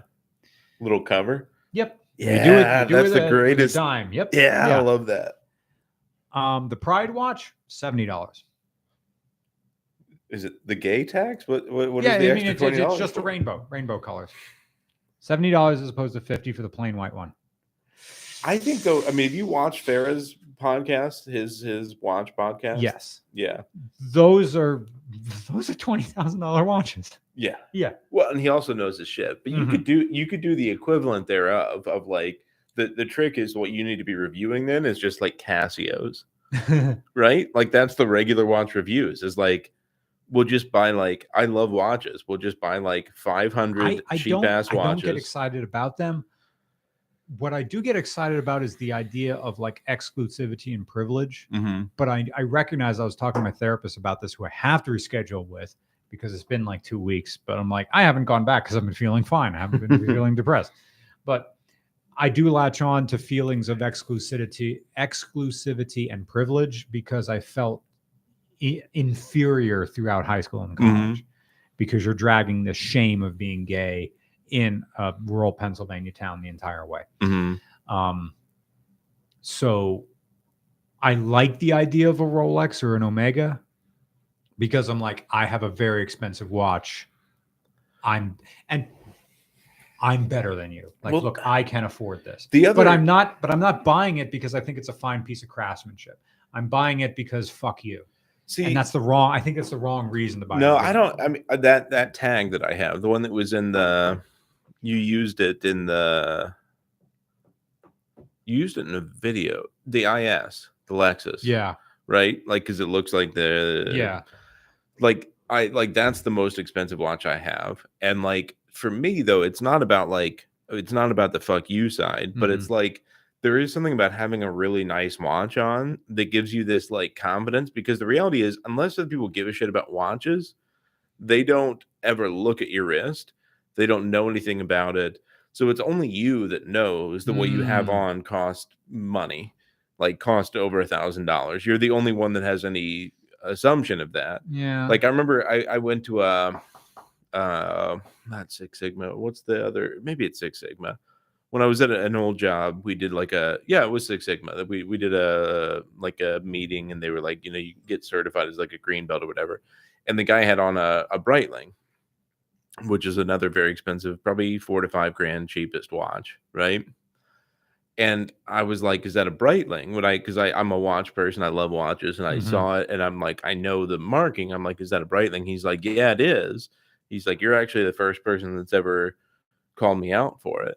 And like, so like most people aren't going to know that you're wearing a Rolex or you're wearing a tag or you're wearing an Omega. Like most people aren't going to know or care, but it's like that confidence that you have of like, I don't know what it is, but like, there's this kind of confidence factor of like, I'm wearing a nicer watch, and it just makes you kind of feel like, I don't know, like you feel like you have this like kind of presence as you come into a room. Like, yeah, I bought this. I could afford to buy this. Eric Pedersen said something similar. Like when he got his first like real job, he bought himself a Submariner. And he's like, this is nice. And I'm going to wear this for a long, long, long time. Yeah. And it'll probably be, ironically, a Rolex Sub is one of the weird exceptions where it will not lose value. No. Like you can buy, I mean, it's not going to, I can't remember. It's not going to appreciate. But it won't depreciate like a normal luxury good would. Like you can buy it and wear it for 20 years, and it will be worth the equivalent at that time of about what you paid for it, or a little bit less. So that's a good pitch anyway. That is a good pitch. Because people love that watch. It's been around for 70 years or whatever it is. I don't see myself. I don't know enough about Rolex, like watches. I'd love for like Farah to just say, if I had me money, Matt, take me watch shopping. Yeah. Find me something that fits what I do. Even though what I do is like wearing the same I have these like insulated pants in the winter. It's like you're also wearing gloves right now. My hands get cold. So I bought these like it was like $20 for a pack of like 15 really of these. It was Amazon. Of just like these, gloves, because my hands get cold in the wintertime. And I wear these half gloves. It reminds me immediately of Home Alone. He was wearing half gloves? I'm pretty sure the Wet Bandits. Oh, shit. They were wearing the gloves without fingers. Yeah, like this was like a thing. Like, remember Breakfast Club? The one kid who's like, yeah.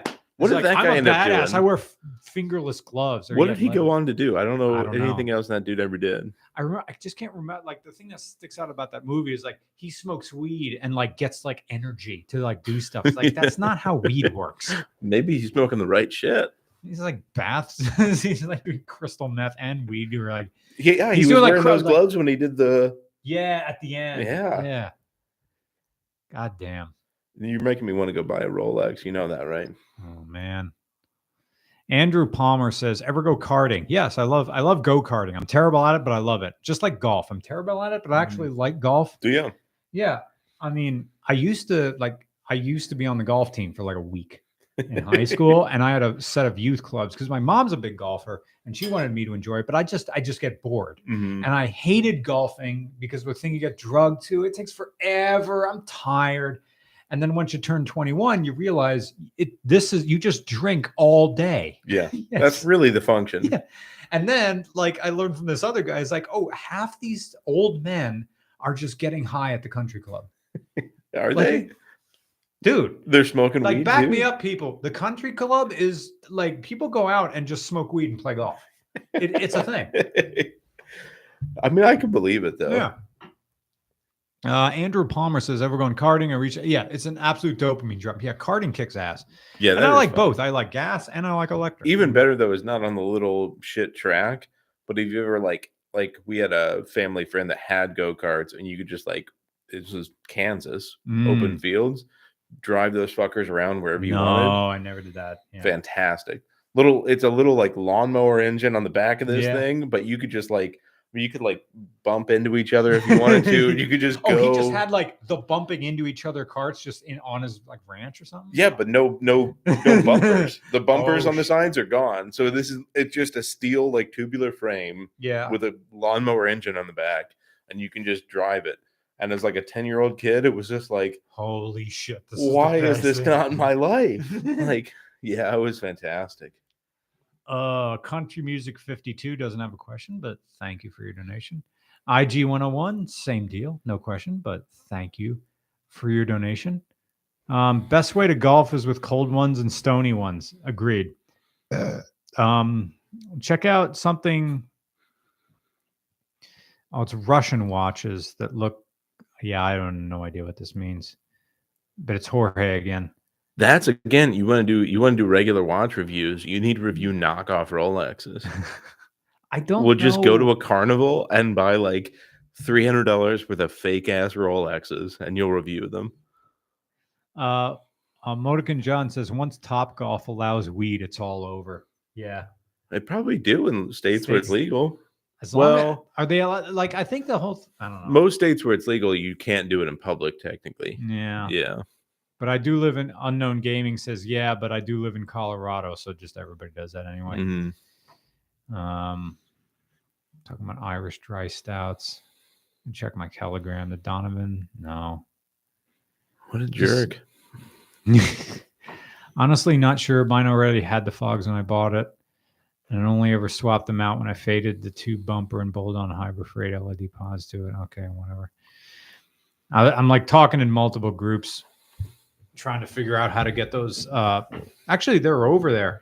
You can bring one of those boxes over there below my camera case on the very bottom shelf. This box that just says Toyota fog light. Oh. Yep. So my Toyota 4Runner, the camera car, is an SR5, but it did not have the fog light option. So thank you, Rock Auto. I don't know how good their logistics is, but Rock Auto, you poke that button and your car parts just fly out of your own asshole. So this is the fog light complete assembly for a Toyota 4Runner. Greatest fog light design ever. It's like a projector fog light. Yeah, and this is designed in 1996. Yeah. The bulb itself sits in the back vertically. Mm-hmm. And it's held in through this sealed plate underneath. I already took one off and just checked to make sure the bulb was in there. And it's weird. The pod itself comes with a drain tube. Yeah. That's a Toyota thing. Yeah. Yeah. The 100 Series Land Cruiser had the same deal. Just a little guy. Ooh. What'd you find? Why does it have it has a little curtain on it? What do you see? Nothing. Let's just look at it. It's a little curtain. I don't know why. I don't know what that is. It's, I guess, to prevent water from coming back up. I guess, yeah. Right, so it can wick down, but it doesn't wick up. So, this is an adjustment on it too. Yeah, you can adjust the fog lights up and down, which means I'm adjusting them up. Yes. Yes. These things are, when these things get on the 4Runner, they're going to be driving lights. Yeah. No, they look pretty well built. They look pretty well sealed. Like these seem pretty solid.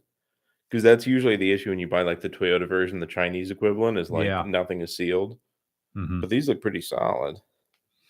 So this is the one though that you think This is going is to the be one that the top bit is going to give me a pain in the ass because the fog lights are in the bumper. And for people who can see this, you see this hockey stick coming up out of the top. These are next to the turn signals down here.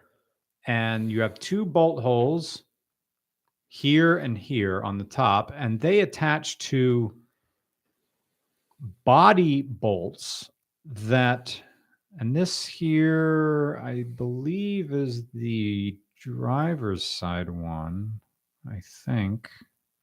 It's got another one down here with just a little push in. Yes, so this would be driver's side. This connects to just another bit of, yeah, so these are on the out, so the turn signal would be here. So these attach to the turn signal housing as well. These look very far forward from what I remember. Yeah. They are, the bumper is curving this way. And yeah, then, I guess they're recessed. Yeah. and then they are recessed a bit. And then this thing is supposed to poke out a little bit here. By the way, I know how to solve for that top one. How? I own a pair of 10s nibs. Ah, okay. What do you mean, cut this? I'm just kidding. Okay. It'll I'd be just be going there knocking for a minute. around. Yeah. So to get to this one way up top, this I mean, is like I've pulled press-fitted the in bumper off a C7 Corvette. It wasn't that bad. So if we got it off that, you can get it off this 3rd Gen 4Runner. there. Okay. I think we can do it. The big thing is that all these little bolts that go through are tiny, that they're this part right there. And they go into those little clips, those little metal clips that haven't moved for 22 years. It's like a V clip. Yep. Yeah. Yep. Yeah. And then one of them has like 3 threads cut into it. Yeah. Yeah. It's not even really like a nutsert. It's like, no. Yeah.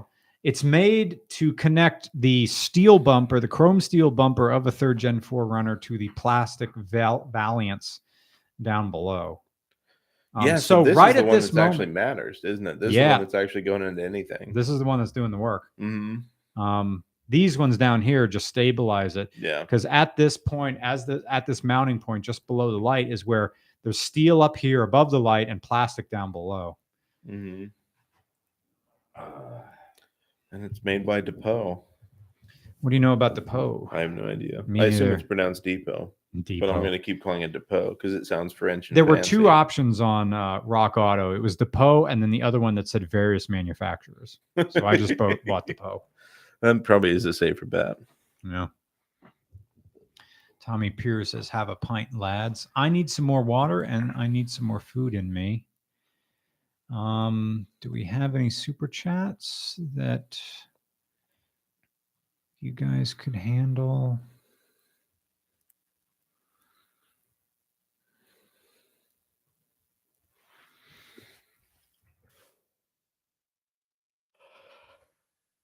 Excuse me. No, it's very legal, very cool. That's cool. Do you have any history with a... Oh, there's a few down there too. Oh, yeah. Okay, so Keeber 804, no question, but thank you for your donation. So we have some Toyota questions and Corolla questions and something about the Accord, Spokane, Washington. So answer them as best you can, and I will chime in as well when I get back with more food and more water. Ooh, so all right, I can't really. You probably want Brian to answer this question, but I'm a big fan of the Corolla. What I love about the Corolla and any of those like Toyota based, like the Daihatsu, if you're in that market where those exist, like they're cheap ass cars, but they're so damn honest, right? Like the Corolla is just like, no, granted, now they're a little bit more bougie, and like a new Corolla in this country, even with a 6-speed, is like 30 grand or something crazy, but they run and they run and they run. And they, yeah, I mean, do they last as long as like a Toyota truck or SUV? Maybe not, but they last a long ass time, 300,000 miles easily. And it's a great, like somebody, so again, country music 52, 2013 Corolla base. Like that's a perfect example of like a Corolla. If you just want a car to be a car, it's a perfect car to last forever. What do we think of the Accord Sport 2.0 Turbo? All right, we're saving that one for Brian. I'm not going to be able to. You have to hit this one. What do you think of the Accord Sport 2.0 Turbo, which I believe is the newer ones that are only available at the slush box? That's what I think of the slush box. I think that the term sport is just means fog lights and maybe a bunch of other stuff inside. Body kit or something. Yeah. Yeah. Do you remember the Ford Explorer Sport? Yeah. All it was this Explorer with 2 doors. But I was thinking of how many times sport has been applied to something where they were like, Bill, we added fog lights and we put like a red bezel on the dashboard. What should we call this one? Call it a sport. People will buy that. Nice. It's not going in the way it came out. I think you're backwards. You gotta take it back to Boscom's. Is that how it went in? I don't know how it went in. You gotta save the receipt. I know how this game that they play with you. I'm too smart for that. I went to Alvernia University. No, I didn't graduate. They were all queers. It's really, though, packaging is bad. Modern packaging sucks. So, anyway, Brian went back. I don't know where he went. He went to do something.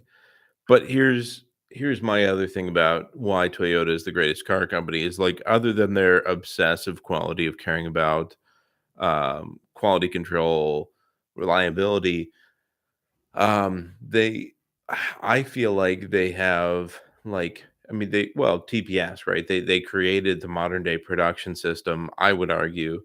And in doing so, they've kind of continued to refine it to the point where, like at this point in time, so a perfect example of that, I don't even remember his channel. I would shout him out right now.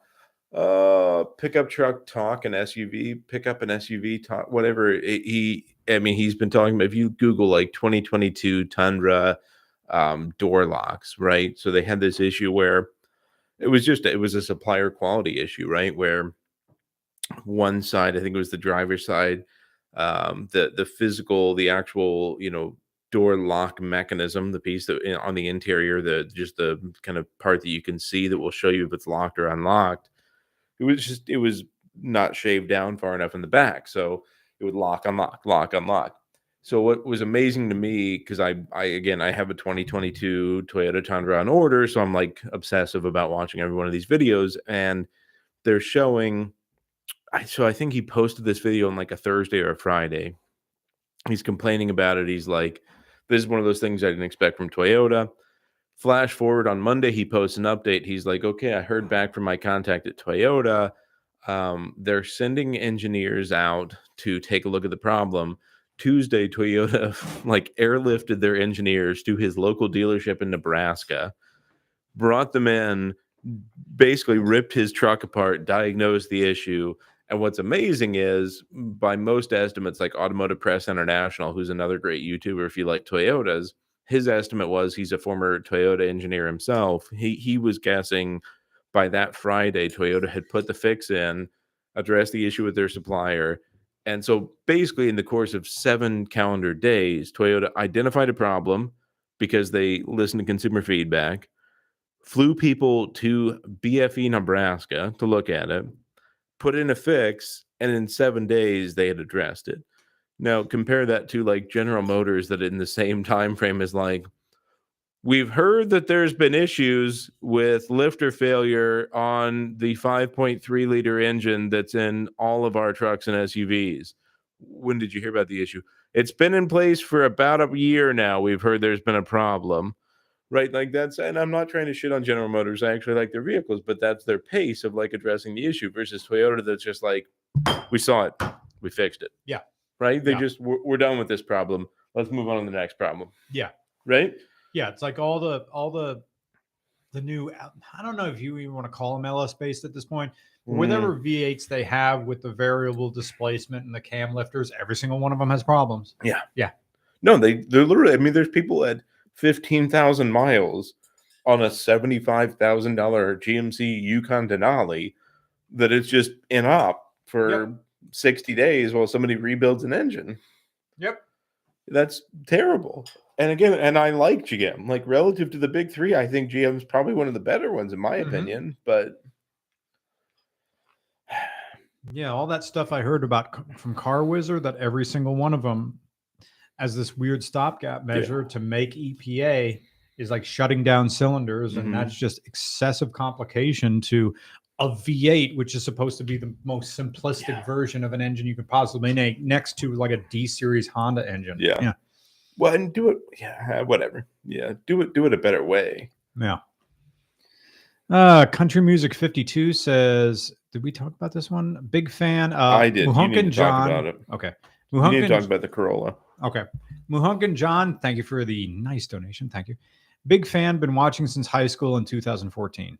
So that was the very beginning, because 2015 is, I believe, when we started like thinking that this could be a job. You almost reviewed my 97 Thunderbird.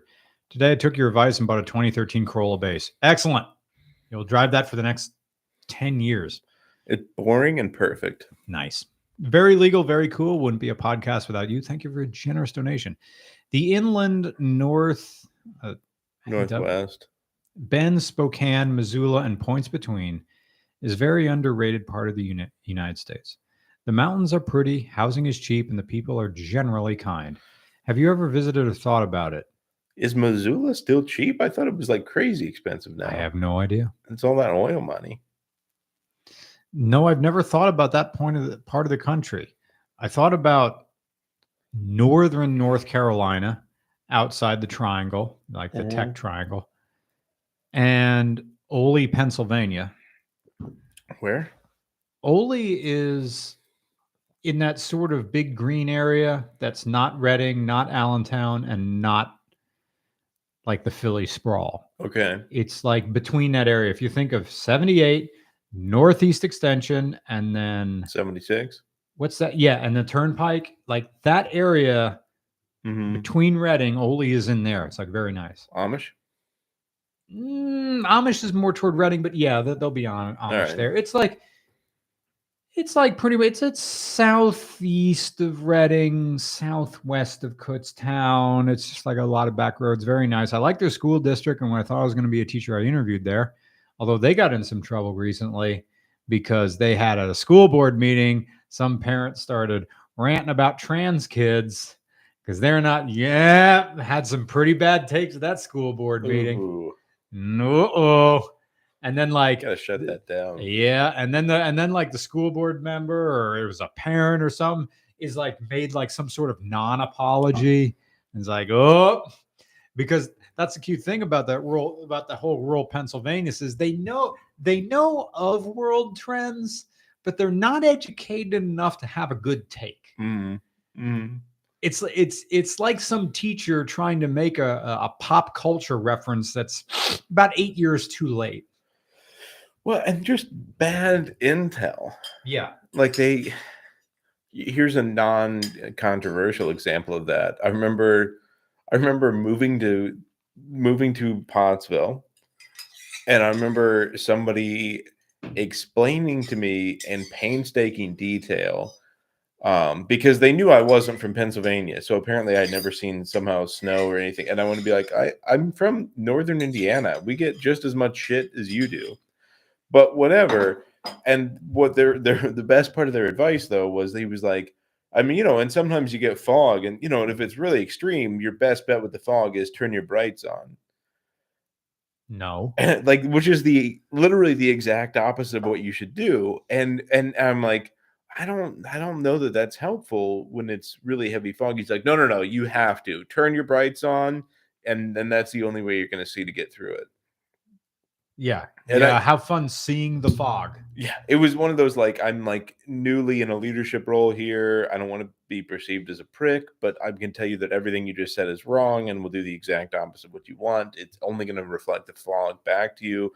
But okay. Yeah. But like that's the same thing you're talking about though, of like in a non-controversial way, but like the same category of like whatever information you've been provided is not valid. It's really, I know that you think it is, and I know that you're trying to give it in earnest, right? There's no arrogance here. You're just trying to help provide information to me. Yeah. But it's all wrong, and I don't want it. And I don't know how to. I don't know how to easily just your advice separate is myself wrong, from. and I don't want it. I want to be away That's a from line you. right there. Yeah, like I want to be separated from you and everything you're saying. Mm-hmm. You're a very nice person, though. I appreciate what you're trying to do.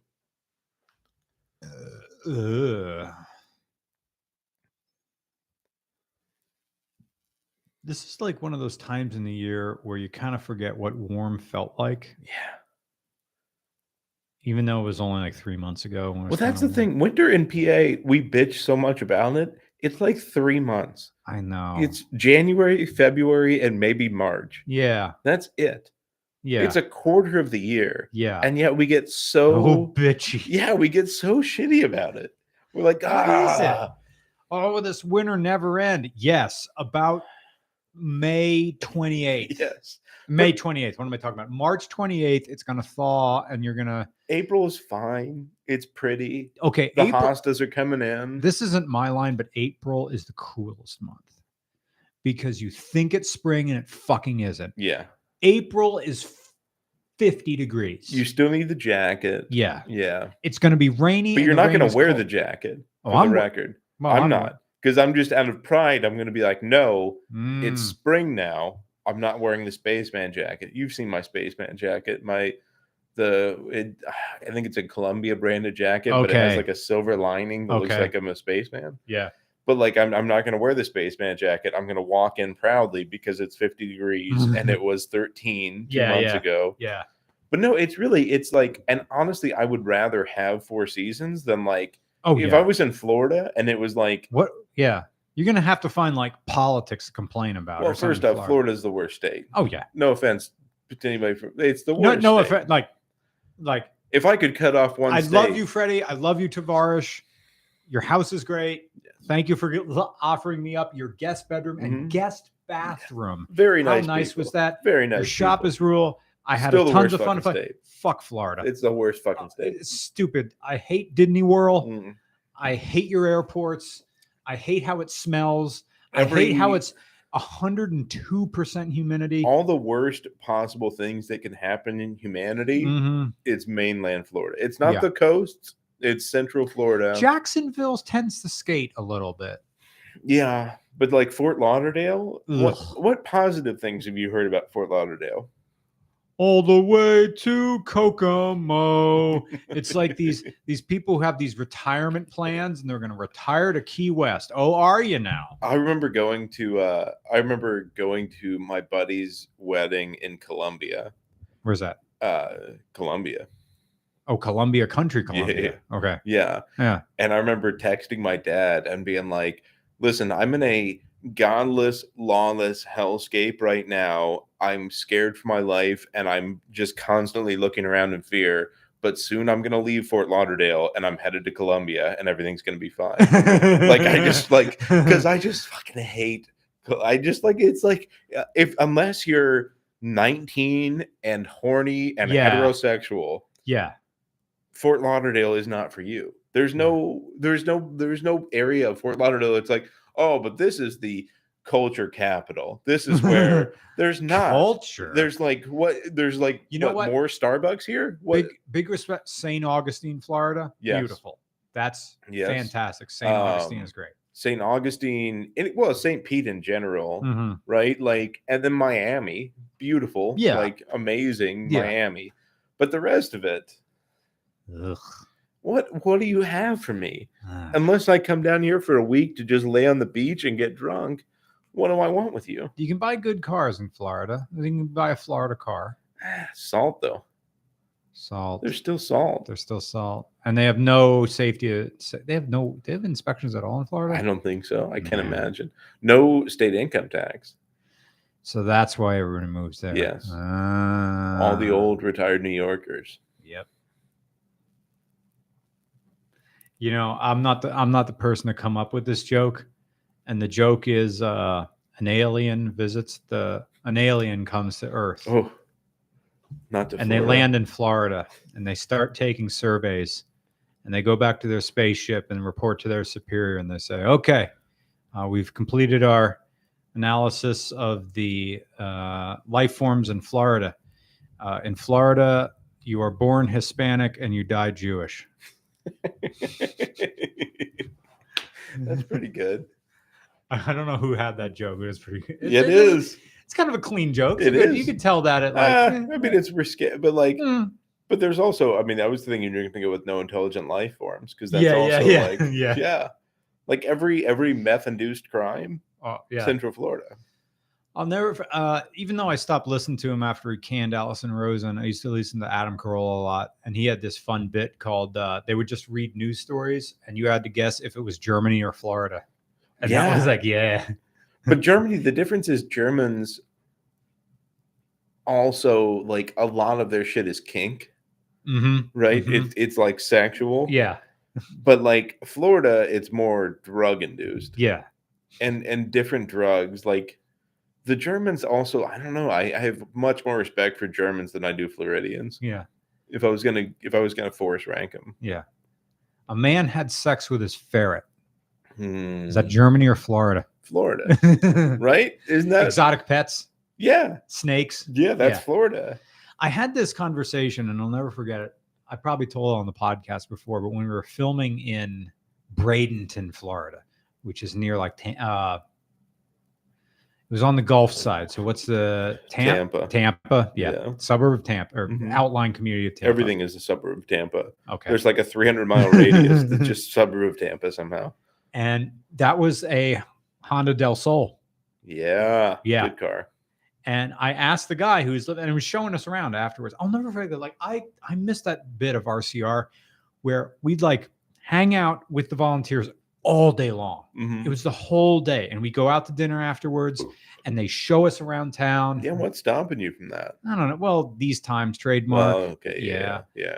I mean, maybe we can do this again, Pacific Northwest or something like that. There's a guy with a Honda CBR 1100 XX Super Blackbird in PDX.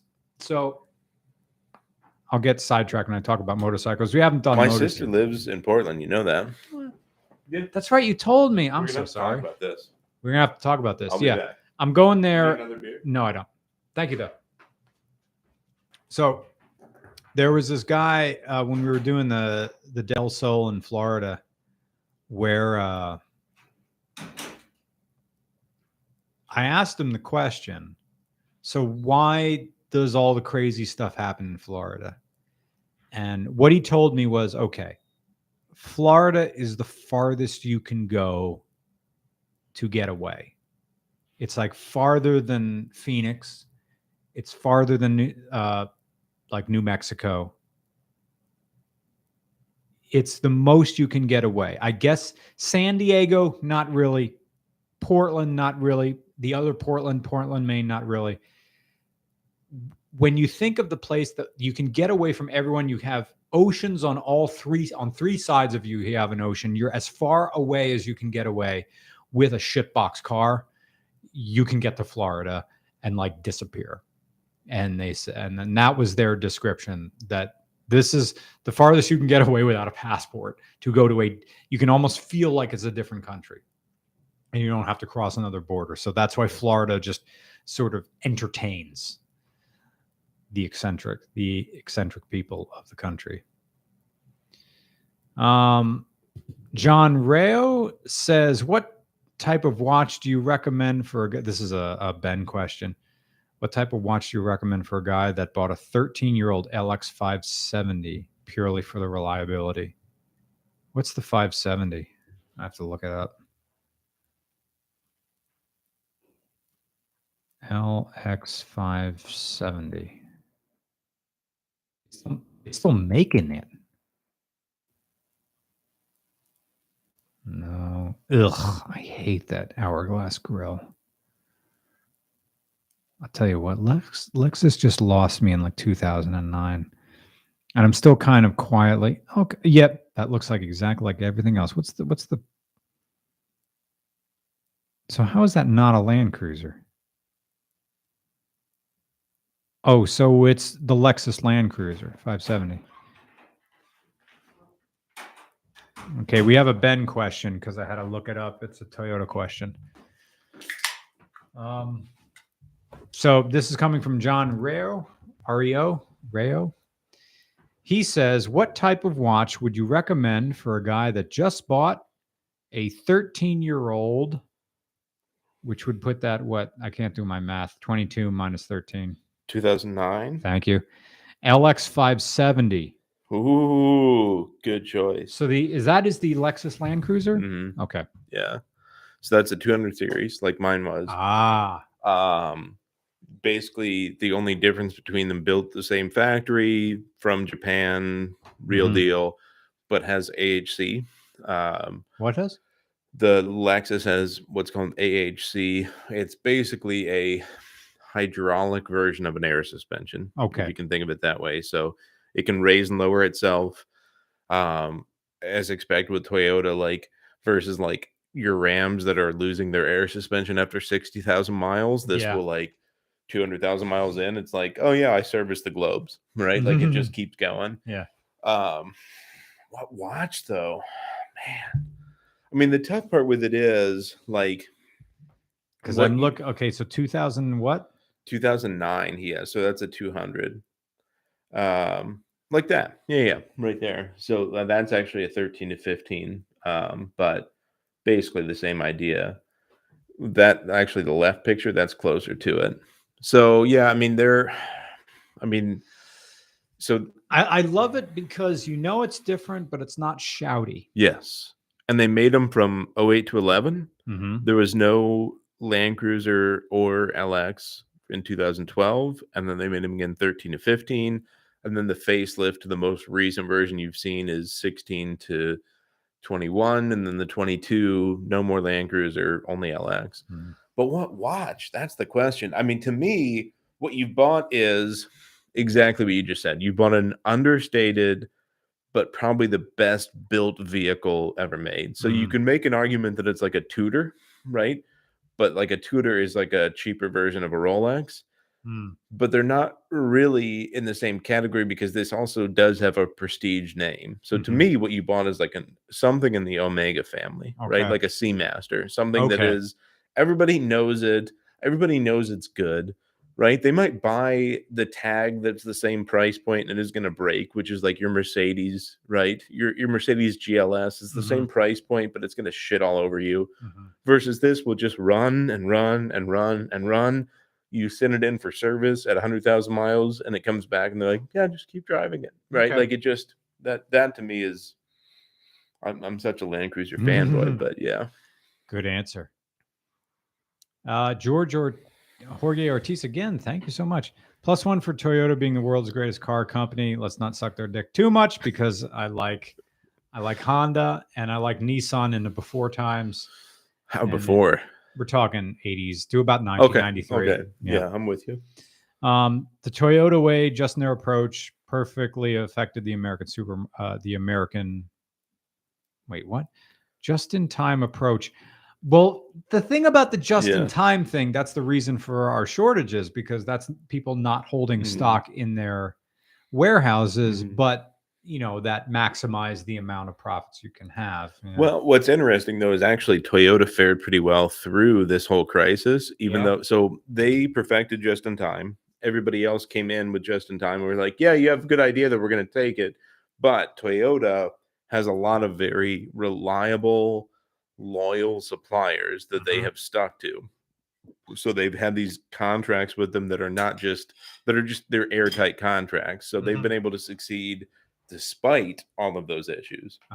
Actually, the only one that I would say did better than Toyota is Tesla, because they didn't use suppliers. They brought everything in-house. Okay. And they've done really well through this whole thing. That's true. Yeah. Yeah. Shout out to David Coletti, who just bought did he buy an S or a 3? I can't remember. But he's experiencing Tesla for the first time during the cold winter. And he said, oh, there is a big difference. He said a trip that he could make without charging during this weather takes 2 superchargers to fix. Because of the cold? Because of the cold, yeah. How does the heat do? Is the heat instant? I don't know about heat. I've never driven a Tesla in the winter. I would have to imagine it's instant, right? It's just got to be a little... It's got to be obviously it has to be a resistor of some kind. Yeah. Yeah. So, I don't know. I mean, the air conditioner was fantastic. But again, that's just a compressor running off an electric motor. So... Well, it's probably just run by itself, right? It's just tapping into the same power supply? Yeah. I don't know. Me neither. Charles Count says, would you like to review my 2000 LX470? Nice. Yes. Wait, is that that's a 100 SUV? series? That's a 100 series. I do like it. Raleigh, North Carolina. You know the form to send it in to North Carolina. I don't know when we'll be in North Carolina, but add it to, just go to regularcarreview.com. There's just a 1-button thing. You can fill out the form. That's how we do things now. This assumes that I don't buy another 100 series. Right. Yeah. Because I very well Because if you do, then we're doing yours. Yeah. Because it's right over there. Yeah. Yeah, I no longer take submissions to my email unless I specifically ask for it, like for Portland. Mm-hmm. I deleted 10,000 emails. Ooh. These are unread emails. Ooh. They're all cars. And I'm like, it freed up 60 gigabytes of data from my cloud. Google Unlimited? Is it?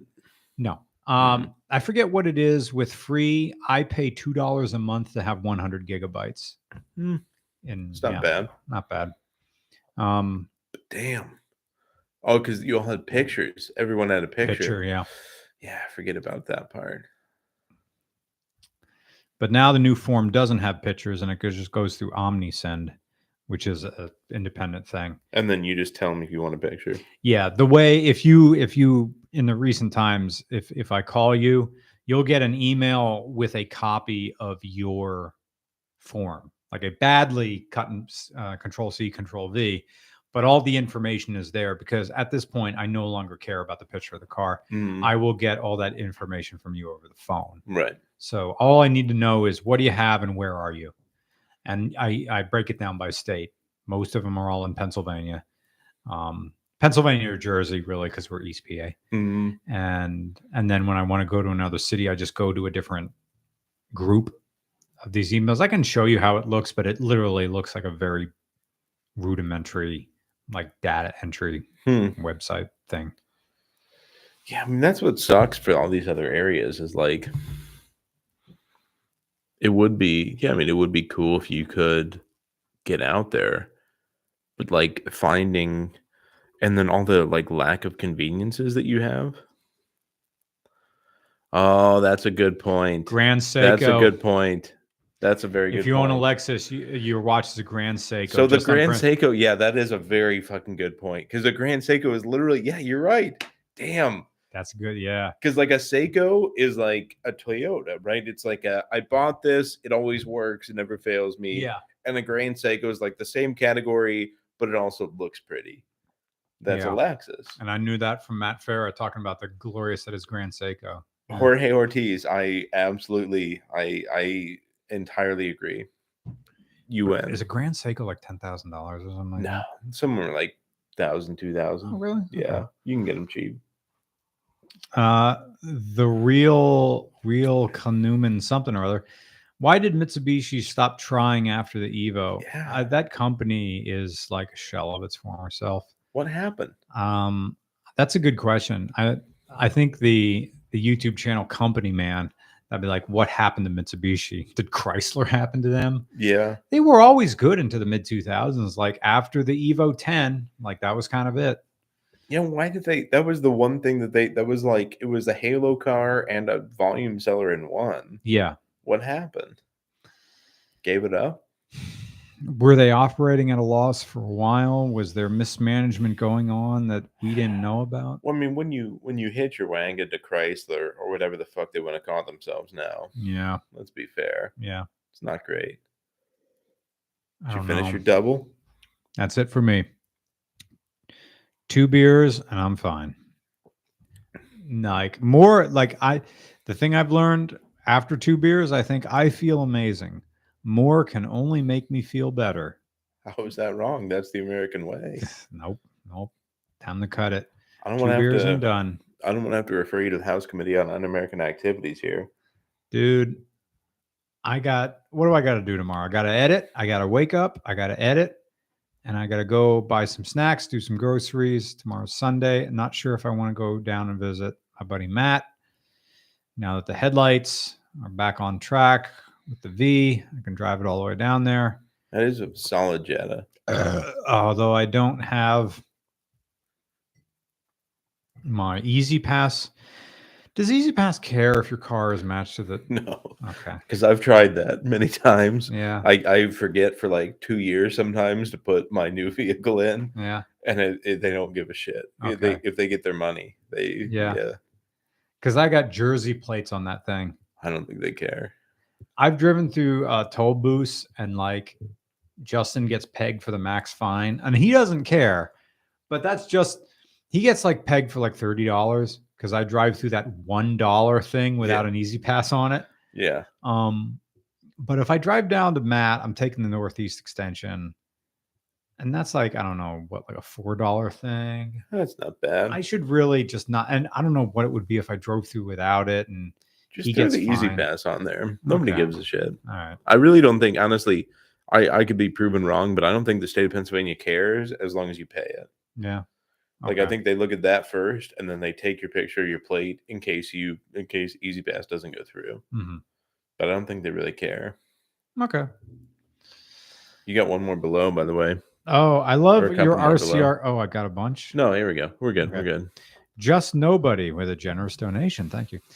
I love your RCR stories. You inspired me to write my novel about racing old sports cars in a small American town, along with early 2000s drama. Oh, thank you.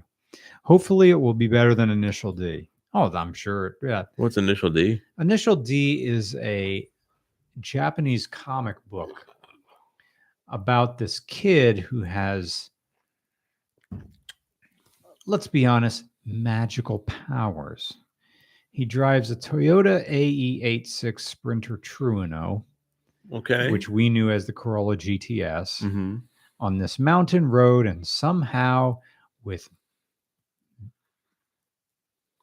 silly powers, like he has this superhuman racing ability.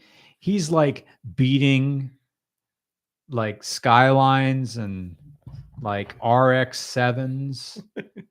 Now, don't get me wrong. It's a 4AGE in that little Toyota rear-wheel drive. It's a fun little car, but in no way is it fast. No. But Fun. This is Fast and the Furious for Japan, pretty much. Okay. That's all it is. Do they have like 15 speeds, like our Fast and the Furious? No. Probably more. But they're all like drifting and stuff like that. More disciplined, more realistic, though. Yeah. Yeah. If I can remember, I'll play you a clip and you'll look at this and like, this is dumb.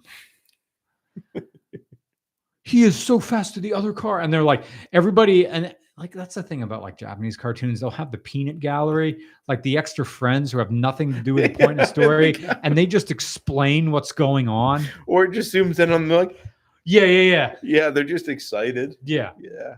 Why? Why do they need that? I could go, half of it's like Kurosawa and like it's a difference in culture. And the point of the movie is to understand the beauty in the intermediate moment. Mm-hmm. So you watch, like, again, one of the greatest movies of all time, Tokyo Story. Like, the movie is explained through the moments where there's no sound. And so it's a very different style of filmmaking. And like the American style of filmmaking, your average American film is Act 1, Act 2, Act 3. Climax and then denouement. We like stick to that. Mm-hmm. From what I understand, Japanese filmmaking and cartoons and stuff, the real points The real point is like these moments of like drama. I don't know. Maybe it's French. I don't know. There's a French influence or something like that. Yeah. People have more like, if Nick were here, he could explain it better. I have to go get one of my textbooks and talk about this. But you know the Japanese art of wabi-sabi? So that's that. Like if your car gets banged up, instead of trying to like take it to a body shop and like pretend that scratch or that gash never happened, say you have a bunch of, say you got some sort of scrape or something like that, and it went all the way down to the metal, right through the primer. Instead of like taking it to a body shop and trying to do it up nice, like make it never happen, instead you tape it off, you spray primer directly in it, and then as your like primer, and then you put like some gold leaf paint or something fancy, and you celebrate. Now you still fix it, but you use a different shade of paint, completely different clash, and like celebrate that your car has been hit. So that's a neat approach. Yeah, it's like war paint. Yeah. Yeah. I had a Suzuki GS500 and I did that. I had this gash. I bought it with this gash and the bit was rusting underneath. So I'm like, okay, it's rusting. Get out the little wire wheel, like get some clean metal down there, tape it off like as close as I can, spray it on. And I did like a completely different shade of orange there. And it's just this line going down the side. I'm like, there it is. It's been hit. And I clear coated on top of that as well. So it's like, I got all my 4 layers or 3 layers of paint. It just so happens it's a different shade. So like celebrate the imperfections. So that's, I guess, wabi-sabi. That's a nice idea. Yeah. Like there's this whole bit where like it started with, I guess, bowls and like coffee mugs or whatever, like flatware. Like if you broke one, you glued it back together, but you mixed like silver and like sparkly stuff in with the gold or in with the glue. And I was like, there, it's fixed. And it's like, ching. I like the approach. Let me see if I can find an example.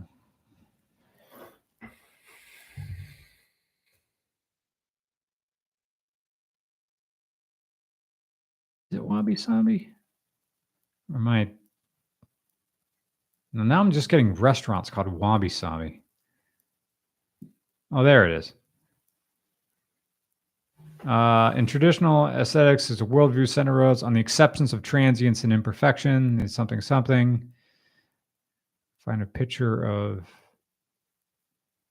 I thought on Wikipedia they had a picture of a bowl.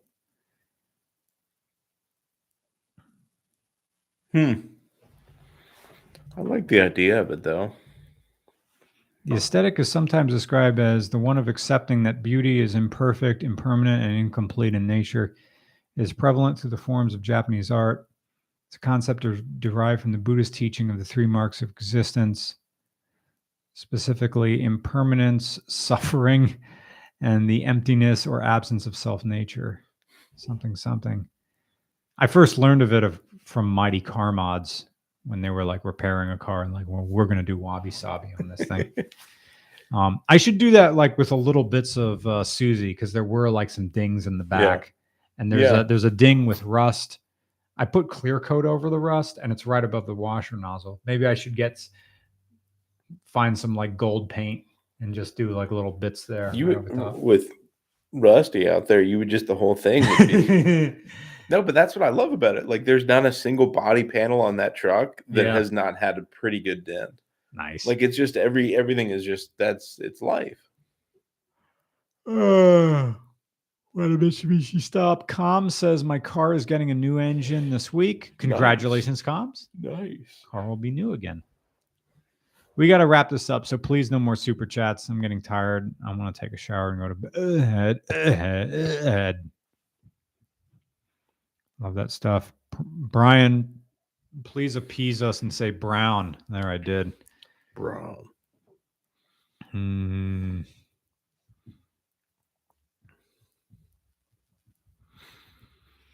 Did anybody respond to me on Telegram?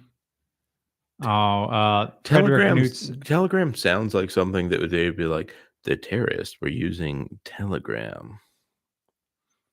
Interesting. Yeah, Telegram took over from Skype. It's pretty much Skype. Okay. Yeah. Is it a Microsoft product? It's an everything product. It's on all platforms. Okay. It's like everything that Skype was, but just like streamlined and less like resource intensive. So, Okay. Yeah. Waitware, I'm so tired. We are still podcasting. I don't know. Just mumble into the mic. Keep it going. That'll be nice and sexy. See I how just long told it Fred goes. that. Did Donovan didn't even see that. I posted the whatever. Somebody else wrote back to you. Oh yeah, where at? Oh no, on here. I mean, On here. Yeah. Who's after comma? GVAD29 says the thing about the Accord Sport is the 2-liter is out of the Civic Type R. It's supposed to be a great sleeper. Well, it's probably nerfed a little bit, but if it's a 2-liter turbo, yeah, it'll be good. Yeah.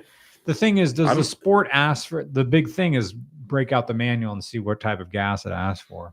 I'm a big fan though of like that's an old school Honda good. Wait, there's another one here. Comes a couple times here. My car is getting a new engine. Oh, there is more. Nick Kennedy. Watch for Brian, an old Soviet made. Don't know how to pronounce that. Aeroflat Pilot's watch, basic but nice. One of their all-time best ways. Yeah. Okay. Yeah. Let me copy that. And then just see what that looks like.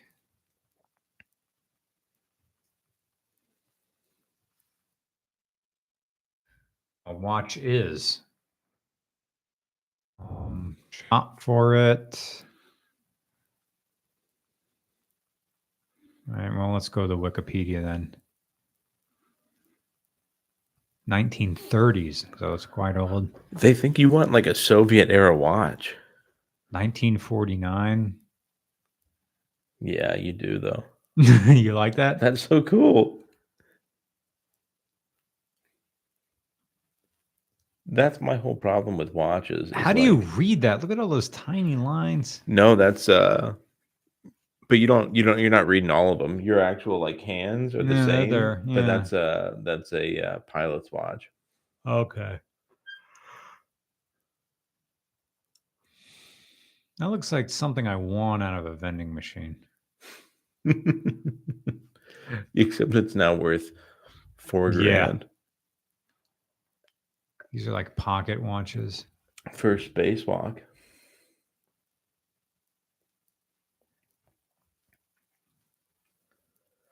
I don't know if I'm fashionable enough to wear something like this. They say first spacewalk. Do you know why though?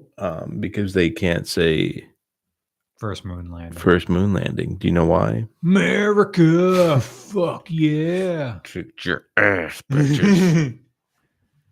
How do you like them apples? Basic but nice. Cool. That was neat. Thank you for the donation. George Ortiz, Grand Seiko SBGR 321. Peep the price. They go so high. All right. Oof. I can only imagine because Grand Seikos are amazing, but they are not cheap. 5,200. It's not that bad, relatively. That's probably. Are these type of watches you just can't buy online? You have to. Yeah, no, you can't. No, you can't. Yeah, I mean, like Rolex, Tag, Breitling, well, Omega, like any of them, you can't buy them new online. You can buy them used online, but you'll probably pay a premium. That's a beautiful watch, though. But that's why Jorge is so right that these are the answer is like they're understated, right? There's no glitz and glamour, right? This is not what you were just looking at there where you said, how can I read that? This is a very basic timepiece, but it's beautiful. It's polished perfectly. It's a Japanese movement, and it will just run and run and run and run. That's why he's right. That's a Lexus. I see what he's saying. Yeah, it's perfect.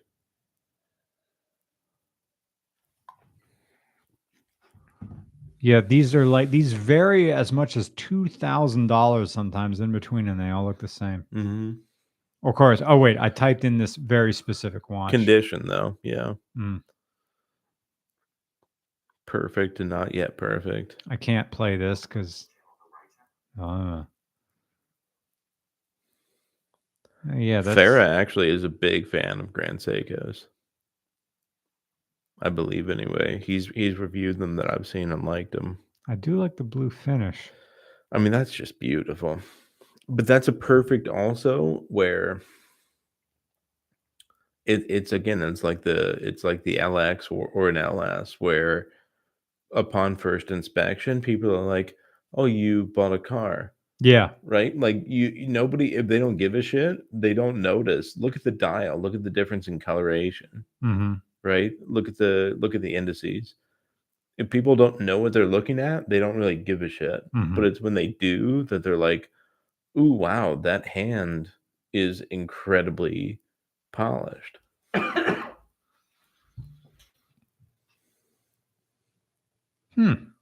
I see what you mean.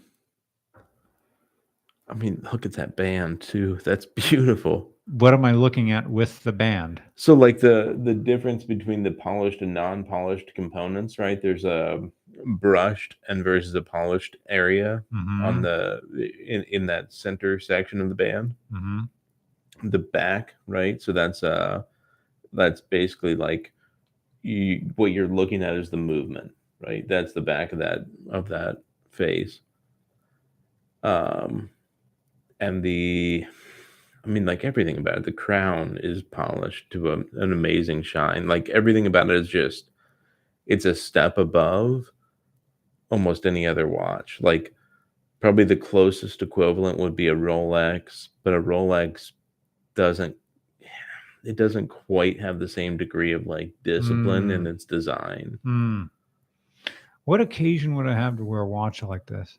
I mean, this is like, to me, in my opinion, this is like you could wear it every day, but it's also a formal watch. You could wear this like this is a watch you could wear if you just wanted to wear it to work, but you could also wear this when you were dressed up, right? If you're going to a formal event, this is a good watch for you. You see what I mean now on the band, like the difference between the I see. Yeah. That's the outer edges are shiny, the inner edges are matte. But that detailing is just to such a fine finish. Well, I see what you mean now. Where would I want? I don't go any place really fancy. I go on airplanes. But you could wear that. You could wear that as much as you go could to wear furry convention and wear a $5,000 watch to a furry You could wear a $10,000 sub because you're wearing it for you, not for anybody else. That's true. Yeah. You're literally like, if you're wearing, in my opinion, if you're wearing a watch for somebody else to be impressed, you fucked up.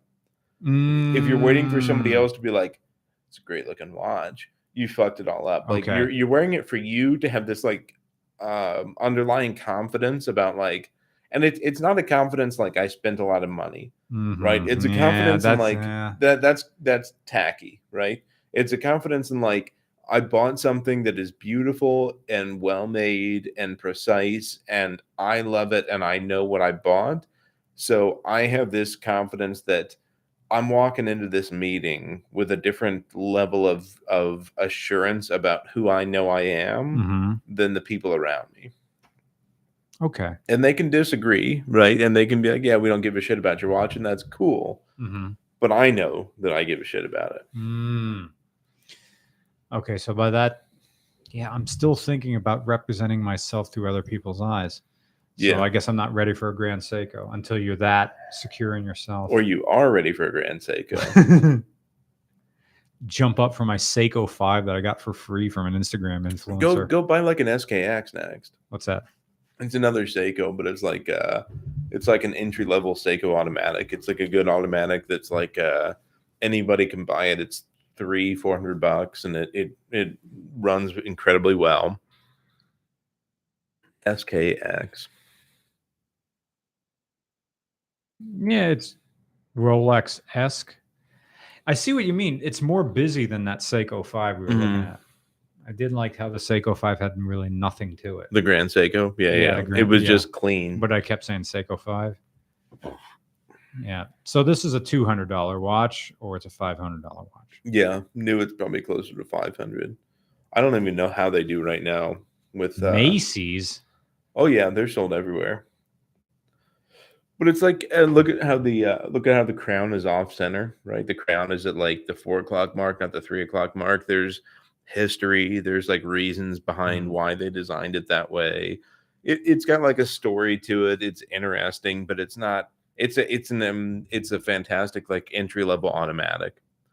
The other one that I have a Steinhardt that's a fantastic entry level automatic.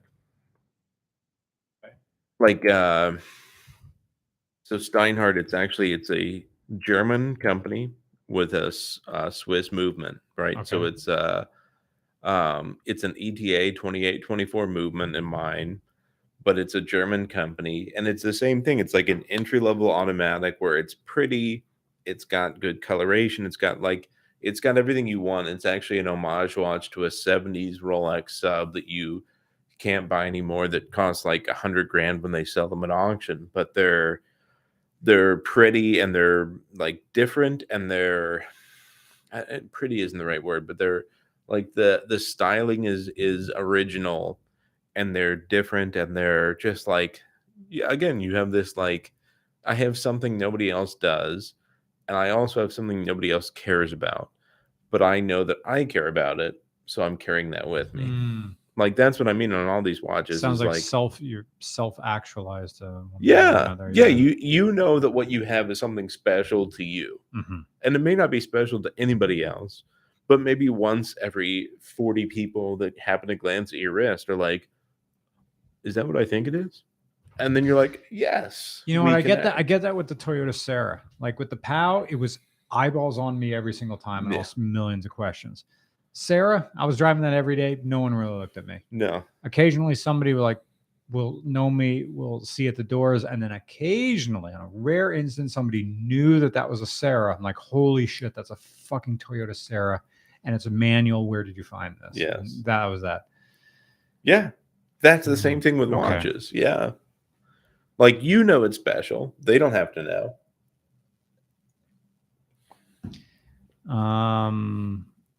Com said Speed Racer, more logical sense than Initial D. I don't know. I've never watched Speed Racer. I'm too old, too young, I guess, for that. If 40 years old is young. So yeah, I know that it's, I don't know, the Mach 5 or something like that. I don't know. Speed Racer was weird. I have no emotional connection to that old cartoon. G-Man 29 says the thing about the Accord Sport is that the Civic. Okay, we talked about that. Yeah. Thank you. Okay, no more super chats because I want to take a shower and go to bed. Yeah, it's late. Yeah, it's grown up late. It's 10:18 p.m. You should just do super chats where everybody insults you. Yeah, just try to get them to fuck with you. That sounds like a Sam Hyde thing to do, but it would be amazing. Evan Paul says, make sure you have fresh batteries in your smoke detectors. I wonder what that was a reference to. I don't know, but it's a good idea. Yeah, none of them are beeping. They're good. Yeah. 9-volt too. Who owns 9-volt batteries? That's what I want to know. I went and bought a bunch of rechargeable 9-volt batteries. So that next time I hear a beep, I replace all of them. Yeah, but I hate rechargeable batteries so much. They never last as long. No, they don't. But for my thing of shutting up the smoke detectors, I will put them all in the thing. And if we have to do this again in 3 months, we'll do this again in 3 months. Because I bought some 9-volts because I had one smoke detector fail. And I was like, who the fuck owns 9-volt batteries? Why did you make it a 9-volt battery? And I got real upset. So I bought a pack from Amazon of 9-volt batteries. Yeah. And I've used one since. Yeah. But I have them. I'm prepared. I think some of these batteries and some of these smoke detectors, like that one there, hasn't beeped in a year and a half. So, but the one upstairs did. But there's one, I think the one in the attic is the one that runs on AA's. So I don't know. Maybe that one runs a little less. I think this is the end of the podcast. Let me double check. No more super chats. Did Fred say anything? Nah, I got to turn down today. I'm sorry, man. That's okay. That's okay. We are tired too. We're old. and tired. And we don't know what TikTok is. No. I Something don't. fresh batteries. Okay, that's it. That's the end of this podcast. When will Amazon start selling weed pens? I don't know. That's a federal question. It's not far. Nah, it's not far away. That'd be cool once it goes through. Nikon hasn't made a good camera since the SP. Proved me wrong with the YouTube video.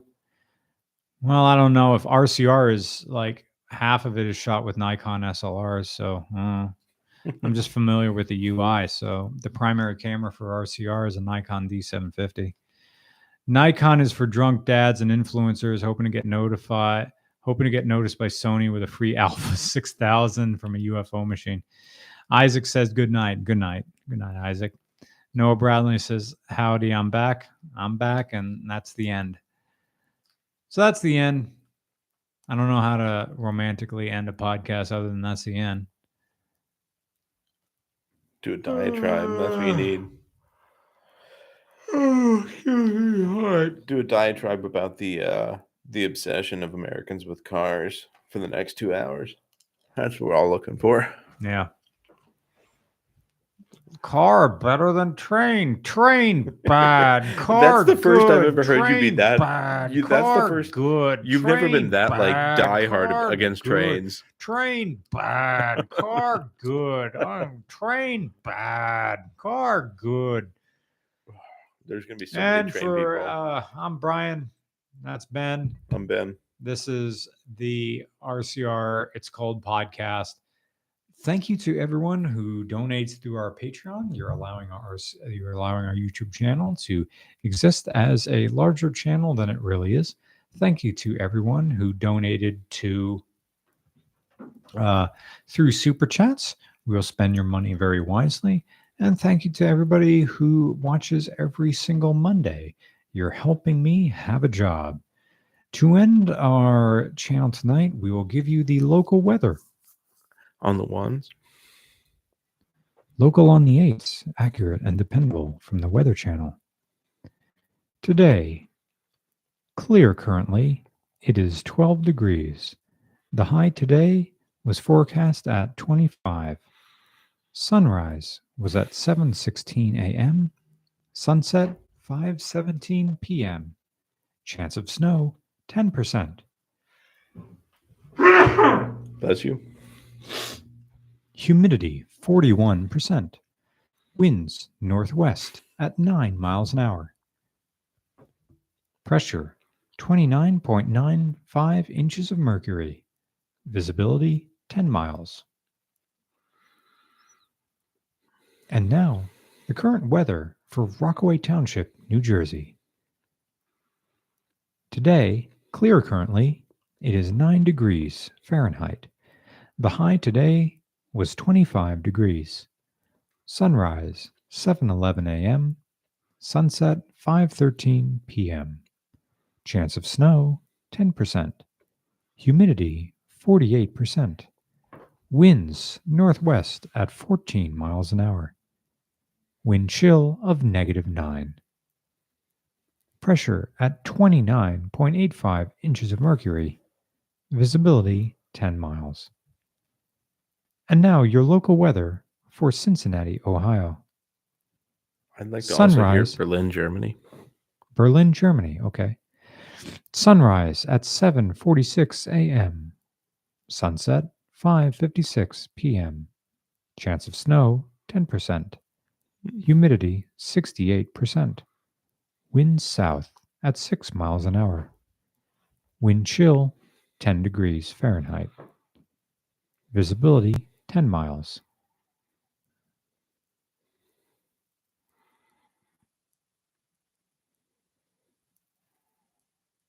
And now, your local weather for Berlin, Germany.